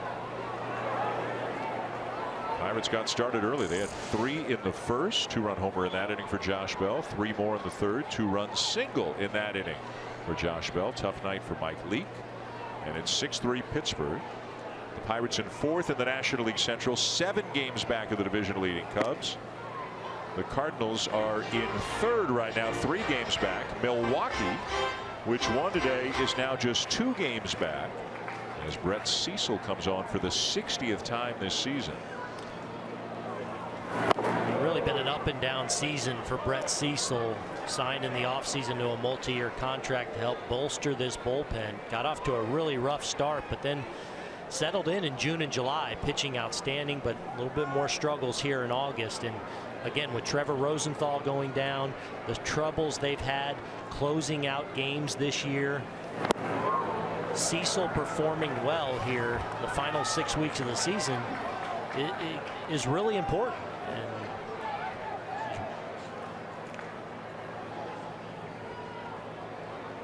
Fastball, curveball, cutter, and change, and this year has been much more effective against right-handed hitters. Just a .244 average against him. There is that changeup. Good down and away action.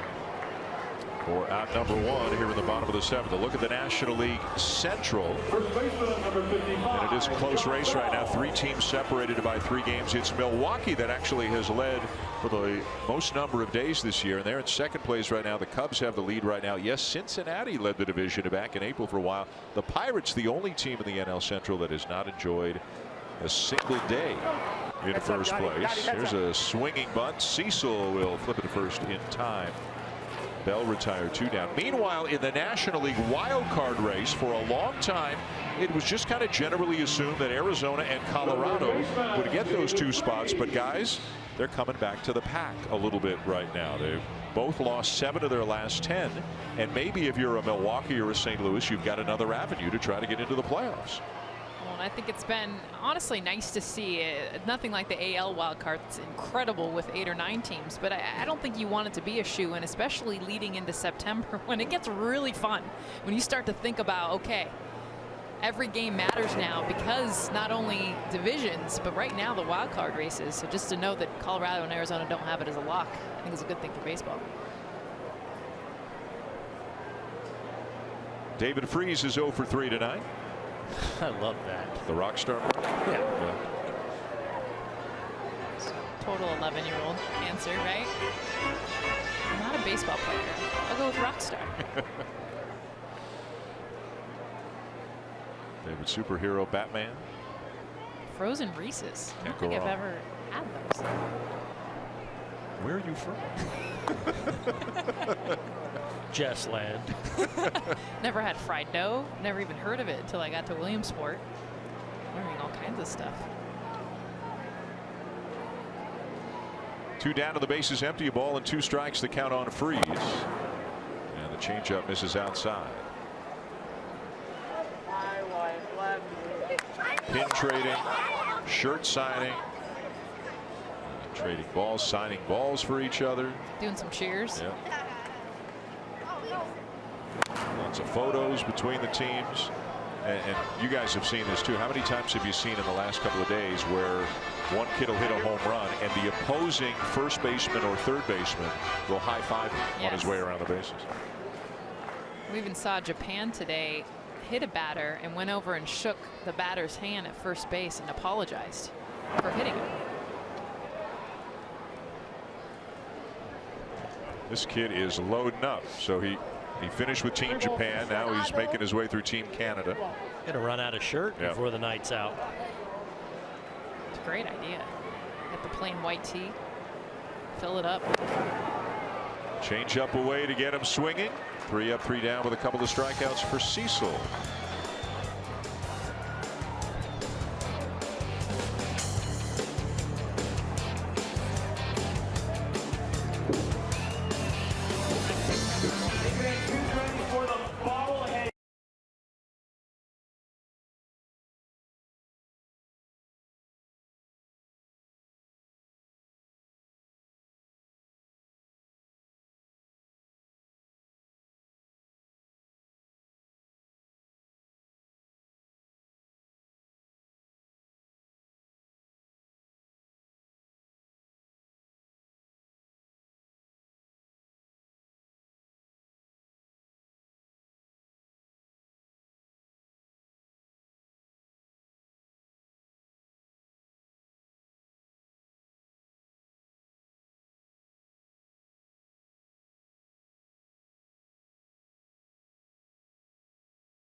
ESPN is presented by Taco Bell's new $1 beefy potato Rito.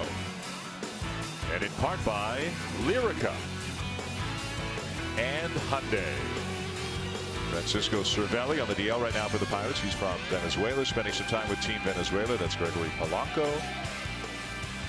And in between innings, a bobblehead competition. Josh Harrison up on the Jumbotron, and a kid from Michigan and a kid from Canada all trying to bobblehead their way into. The Canadian won, man. I think the Canadian did win 66 times. Bobbled his head very well. Yes. Not just hockey players, you see. Playing good baseball here, too.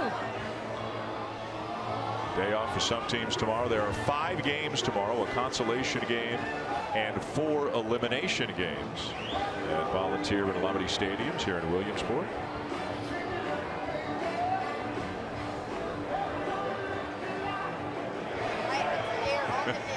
Now he's got Team North Carolina.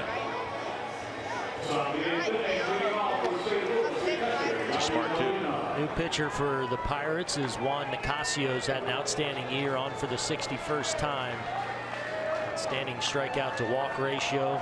He does it with a mid-upper 90s fastball and a slider primarily.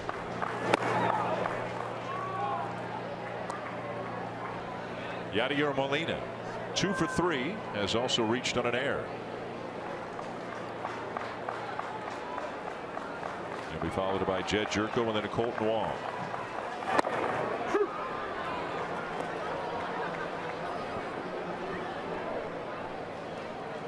Jerko with a home run tonight, a 2-run shot back in the second.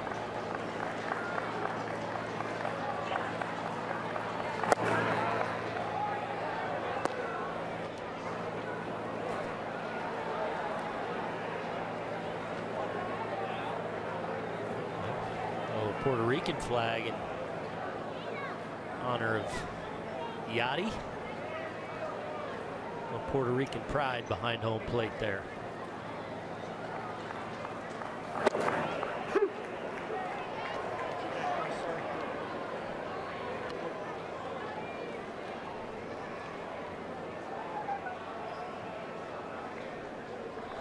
Two and 2, the count on Molina, leading off the 8th inning. 6-3 Pirates.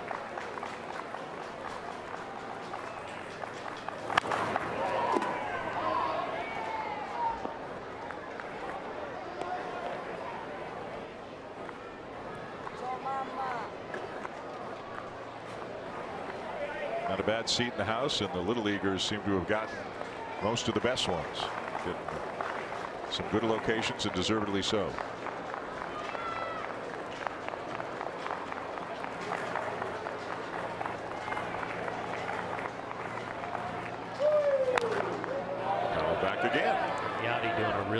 Job of spoiling some tough pitches. He's had a lot of good at bats tonight. Just wanting to get things started here in the 8th, down 3 runs, spoiling those pitchers' pitches.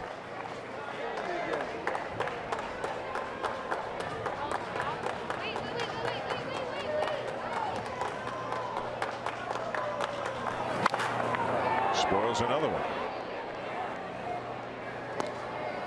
Such a good job in these 2-strike situations. We've seen him do it over and over the years with runners in scoring position in big spots. Really work that ball the other way. Here, similar situation in a big spot leading off the inning, just wanting to get things started.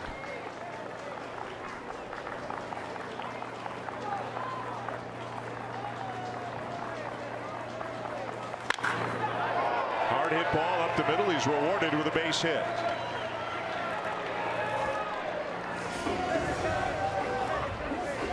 Don't forget, weekdays on ESPN 2 at 4 o'clock Eastern Time, Intentional Talk comes your way. Chris Rose, Kevin Millar with a 1-hour breakdown of baseball's hottest topics. You can also see it streaming live on the ESPN app. I'm sure they'll be talking a Little League World Series over the course of this week. Here's Tommy Pham, maybe with a chance to get into the game tonight. Just tell us about those shoes. It's so unique, and he regularly visits the local children's hospital there in St. Louis, and he's telling me about his 2 buddies, Chloe and Lamarion, who helped decorate his shoes, because this was an opportunity players could, we showed the bats, well, they could also wear their own cleats. So he got a white pair of cleats and had Chloe and Lemarion decorate the cleats. So there's Chloe on the left there. She, some little glitter, some purple. He was laughing like this will be the only time I'll ever get to wear glitter cleats. And then Lemarion decoration on the right. But how cool is that? Two kids struggling with their health. First of all, the fact that Tommy Pham spends that time with them, but then to go and acknowledge and give them that opportunity to decorate his cleats. And clearly, like, you know, kids doing that, and for the Little League World Series, tying that whole entire story together. Tommy Pham, by the way, bought around 200 snow cones when he was out at the Little League game today. He's like, it was hot. So, you know, what do you do at a Little League game? He went and got 200 snow cones for 200 of the kids all in the stadium on Tommy Pham. There's a ground ball to short. Could be two. And it is.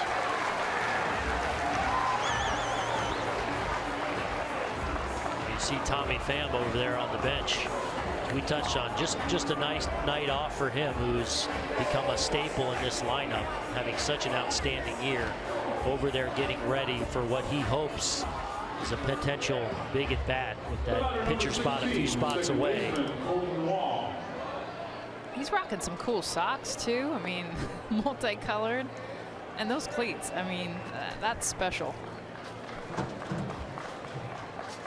And he was saying all the guys here, they always have the fancy cleats, the sponsors, you know, hook them up. Michael Jordan's, Dexter Fowler bragging to us about those, and he's like, I don't got those hookups, so I'm gonna go be creative and get my own. Yep. Well, Tommy, I like yours the best. Yeah, good for him, making a difference. Two down in the inning. Here's Colton Wong, 1 for 3, hit an RBI single his last time up back in the 6th.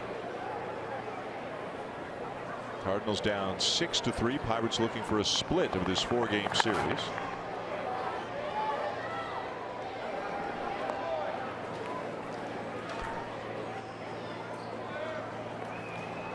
Dexter Fowler inserted into the cleanup spot when he came off the DL for the Cardinals a couple of weeks back. Has swung the bat extremely well since. St. Louis scoring a lot of runs, but sometimes giving up a lot of runs as well. They are back in it, though, just 3 games back of the Cubs at the outset of this game tonight. In danger, though, of falling 3.5 back. And as you would expect, they got a couple of series left against each of the other teams within their own division between now and the end of the season.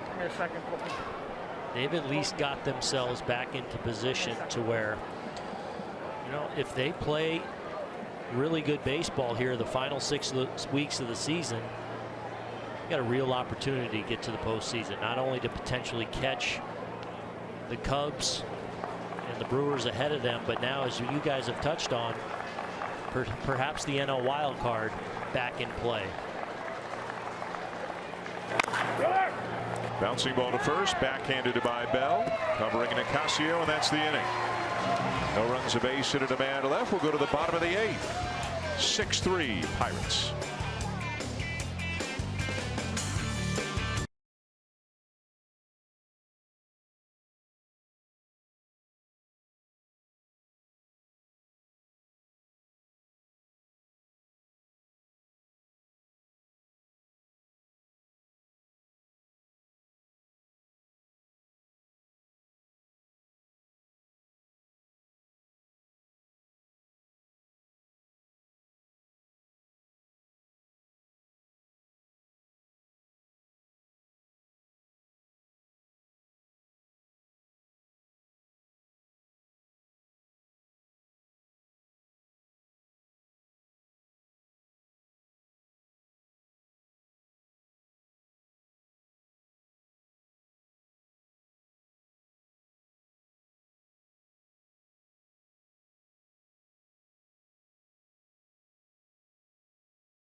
A lot of big leaguers talking about their Little League days, remembering things fondly in their conversations with us over the last couple of days. We visited with Lance Lynn, who competed in the Little League World Series.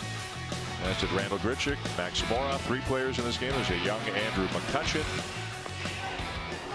Major League Baseball and Little League Baseball coming together this weekend here for the MLB Little League Classic in Williamsport, with the Little League World Series going on at Volunteer and Alameda Stadiums, just a few miles away from here. This is Sunday Night Baseball on ESPN, with the Pirates taking on the Cardinals, and Pittsburgh leading 6-3 as they come up at the bottom of the 8th. New pitcher for St. Louis is right-hander John Brebbia. Well, he's been one of the real pleasant surprises out of that bullpen for the Cardinals this year, on for the 32nd time. Look at that whip, .79. Outstanding strikeout to walk ratio in that 34 1/3 innings of work. Fastball low mid-90s, and a steady diet of what's been a really good slider.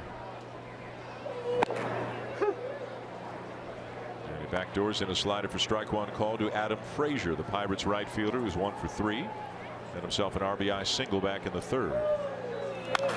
Brebbia, a guy that could very well find himself more and more in the back end mix of this bullpen. Again, with Trevor Rosenthal and that injury, and the Cardinals constantly looking for options at the back end. Mike Matheny talked about playing more of a matchup situation. What's the matchup say in the 8th, 9th inning when they are indeed leading? Brebbia may figure more and more in the back end. It's been an outstanding season for him. And with Rosenthal on the DL, Sung-Hwan Oh has not had nearly the kind of season he had a year ago. Matt Bowman's in the mix, but he's been used a lot. Tyler Lyons potentially for the left side. Zach Duke, very tough against lefties. So some different options, but no set plan for Mike Matheny at the back end of the bullpen. Oh was supposed to be the guy, but it has not been a great season for him, especially compared to last year. I mean, it is, the O thing's a little bit interesting. I mean, he's had some times where he's been better, but you know, all the velocity's the same. I mean, he was a dominant reliever last year, one of the better back end relievers in all of Major League Baseball a year ago. And you look at his velocity numbers, the amount of fastball sliders he's throwing, all the same. Charging is Wong, 1 down. But I think what's been an issue for him is just the inconsistency of the action on that slider. As we look at the Pirates bullpen, as Felipe Rivero, their flame-throwing left-handed now closer, getting ready to, hopefully for the Pirates, be able to close this out in the 9th. And Booney, to your point on O, it's kind of cool now with how we're able to track all these different ways of throwing, but with O, you know, it's shown that that spin, that break that he got last year, especially on that slider. I mean, he would just get, and we'll see it from time to time, but it's showing that he does not have that same break, that same spin, and it's kind of cool. The last 3 to 5 years, we've been able to kind of really see.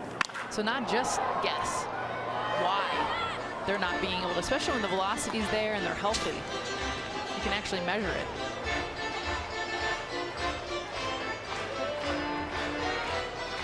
Oh, allowing 8 home runs this season. The Cardinals have lost 22 games this year in which they've held a lead of at least 2 runs. That's the most in baseball. And not to rub salt in the wound, but 13 of the 22 have come within the division. So the games that are the most important for them are the games where the bullpen has struggled the most. And ultimately, it may come down to that for the Cardinals. If they're able to get into the postseason, they've got to be able to close down games where they have a lead. Nothing is more demoralizing, especially down the stretch, when you lose games late that you have a chance to lock down. As we look at Michael Wacha, Carlos Martinez, part of that talented rotation that struggled a little bit of late, but certainly capable of giving strong outings night in and night out. Fouled off, so Mercer's still alive. Cardinals will close the season with 4 with the Cubs and 3 with the Milwaukee in the last week of the season. They've still got a shot, but they have made things tough on themselves at times.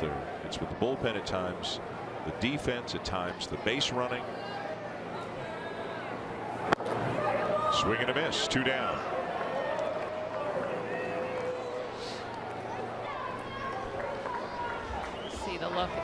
Matheny's patch. We talked about those earlier in the night with the jerseys. Just another addition besides the nicknames on the back and the ability to wear your own cleats and different bats and socks. Bill Freeman. I'm sure there's a story there. We're seeing a lot of mom and dads.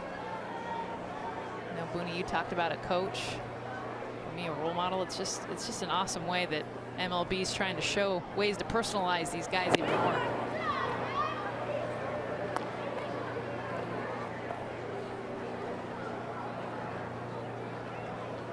Bill Freehan is on the jersey of Mike Matheny.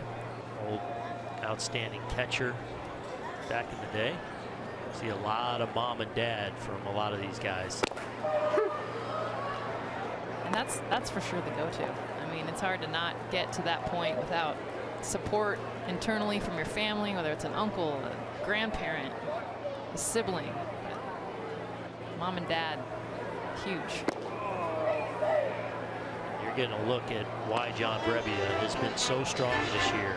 That slider, which has really been a wipeout pitch for him, and we saw him strike out Jordy Mercer in the last at bat with that pitch, but the ability to flip it in there for a strike to get ahead, but then able to finish guys.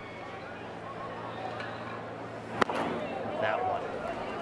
Good take there by Stewart, but that's a pitch that has been so effective, and the command of that pitch is why he's had such a solid season in the Cardinals pen. Well, David Freese wanted to be a rock star. Chris Stewart wanted to be an accountant. Man after your own heart, man. 2-2. High fly ball, left center field. And a Fowler there to make the catch to end the inning. The Pirates go in order. We'll see Felipe Rivero out of the Pittsburgh pen as we go to the ninth.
And Nicole Briscoe. They'll have all the latest from the little leaguers, the big leaguers, both NFL preseason games, soccer, and everything else you need to know. Sports Center at night coming up next on ESPN and also streaming live on the ESPN app. We go to the ninth. 6-3, the Pirates leading the Cardinals. And this guy's become a real weapon for Pittsburgh this year. Left-hander Felipe Rivero. Yeah, acquired from the Washington Nationals last year for closer Mark Melancon. He has become really one of the dominant closers now in the National League. Fastball 99 miles an hour, and you can see all kinds of life on it. But what a year it's been for him. Ride that fastball up to 100 miles an hour a time. Change up slider. Occasionally mix in a curveball even. And you hear the kids in the crowds oohing and ahhing when they see that 100 miles an hour up there as the nightmare enters for the Pirates.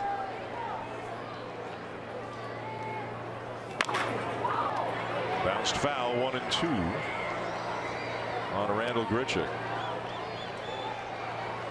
That's cool that the kids are getting as into it as they are right now. I mean, they've seen a lot of 93 to 95 tonight, but they can tell the difference with 99 and 100. Well, he comes rolling in too with his video showing the flame throwing that they would normally use at home in Pittsburgh. That I saw a lot of the kids just kind of, because that's how you get to a kid. You show them a video of what they're about to see, a little screen time.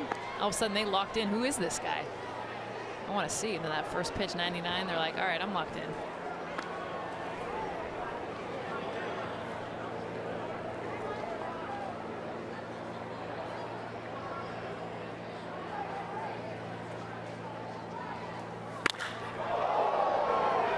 To center, but there to make the catch is McCutchen for the first down.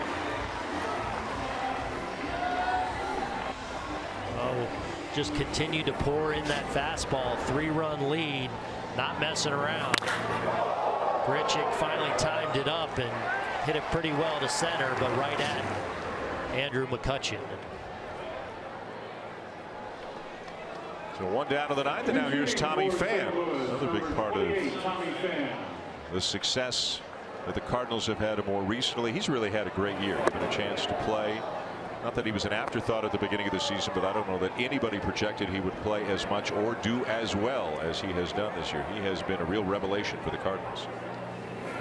Dan, he is a star on this team, and not just for their offense. Tonight he had the night off until being able to pick up a bat right now, but when you think about his athleticism, the energy, the defense that he's brought in the outfield, I mean, this is a guy that has helped just re-energize a team, and especially with the rest of the bats getting going around him, just strengthens and adds a ton of depth to this Cardinals offense. They aren't in contention right now without Tommy Pham. Probably been the MVP of this team. With so much uncertainty the first couple of months with finding guys' position, he kind of kicked his way into that everyday lineup, and the athleticism he brings, the defense he brings, and also the power and patience that he's brought. Is looked like ball 4 there. And 3-0 pitch here. It looked like a fastball, probably just off the plate away, but Rivero gets the call. Close, but definitely just off the plate. Swing and a miss, full count. And just such a good guy, and that's representative of the shoes we talked about an inning ago that he's wearing tonight. I mean, Children's Hospital visits, Chloe and Lemarion decorating his shoes for tonight. And there's ball 4.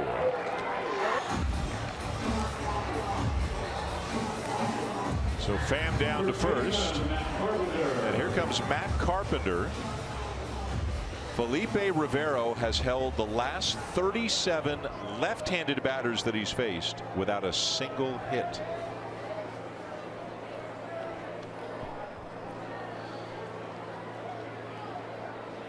Pretty impressive stuff. So Carpenter's got his work cut out for him here. Yeah, Carpenter's struggled against lefties this year, hitting just .209. So a very difficult matchup, and you can understand the velocity from that unique angle that Rivero pitches from. After all fastballs pretty much to this point, he breaks out that first pitch slider to Carpenter, and Carpenter knows, look, this is a difficult matchup and not somebody that I want to fall behind in the count. So he's a guy that usually will go up there and willing to take a pitch, but looking to ambush a fastball early. Rivero goes to that slider to start him off and gets a chase. Oh, I mean, I don't think you can get more late than this pitch right here, 98 miles an hour. And I love the angle that we can get from low home to kind of understand a little bit about how fast 98 looks, especially following up the slider from the pitch before. So way out in front, 0-2. 6-3, Pittsburgh leading, 1-on-1 out as the Cardinals bat of the ninth. Stewart wants the slider. And Rivera actually got the slider up, fouled back by Carpenter.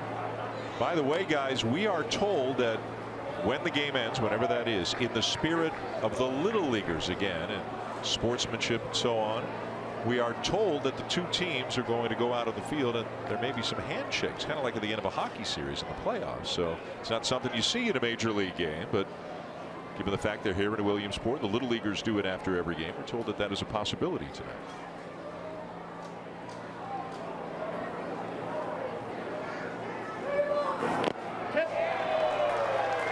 Two down. And I really hope they do it. I mean, especially when you consider these two teams, division rivals, obviously over the last few years, two teams that have been very relevant as far as the standings go, two teams that haven't always gotten along. There's been some bad blood at times. To see them potentially do that after this game in the spirit of being in Williamsport, I think would be really, really neat. Stephen Piscotty trying to keep it going. There goes the runner, and Piscotty lines a base hit into left field. Pham will stop at second, and the Cardinals are now going to bring the tying run to the plate with two down here in the ninth. You know, you got a guy like Felipe Rivera who's been so dominant on the mound, and you're down 3 runs. I mean, if you're the Cardinals, this is all you could hope for, is to get that tying run to the plate, especially in a guy with a lot of power in Paul DeJong, who's got 20 home runs, as we talked about, now in 71 games. So 0 for 4 on the night. Cardinals 1 for 7 on the night with runners in scoring position. A guy with power representing the tying run.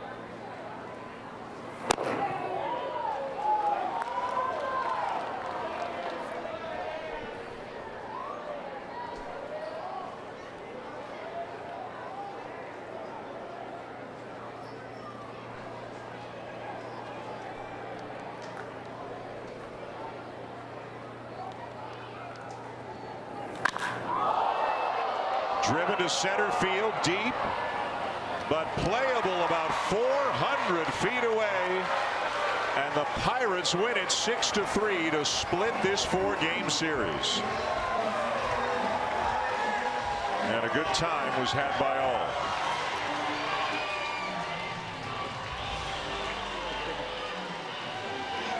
Cardinals won the first 2. The Pirates come back and win the last 2. Josh Bell, the hitting star tonight, homered, drove in 4 in a 6-3 win.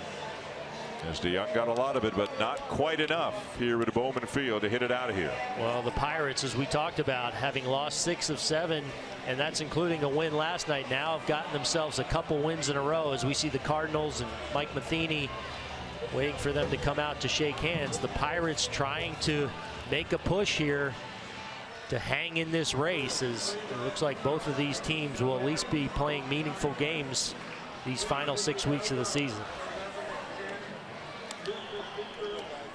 Clint Hurdle and Mike Matheny spoke about the possibility of handshakes earlier in the series back in Pittsburgh, and here they go. Little leaguers do it all the time, and the big leaguers following suit. I love that the fans are recognizing the moment as well. Cheering, getting out their phones, recording it. This is a special moment to end a really special day. Historic for Major League Baseball and Little League. But what a perfect bow to have these two teams hugging, shaking, joking. You don't see that every regular season game. Yeah, a day the Little Leaguers will never forget, getting a chance to mingle with Major League ball players and watch a game up close. And I'm sure in many ways a day that the Major Leaguers will carry with them for a long time, getting a chance to be a part of an event like this. The Pirates beat the Cardinals 6-3 and split the 4-game series. For Aaron Boone, Jessica Mendoza, Tim Kirkjian, and our crew, I'm Dan Shulman saying thanks for watching so long from Williamsport, PA. Sports Center is coming your way right now.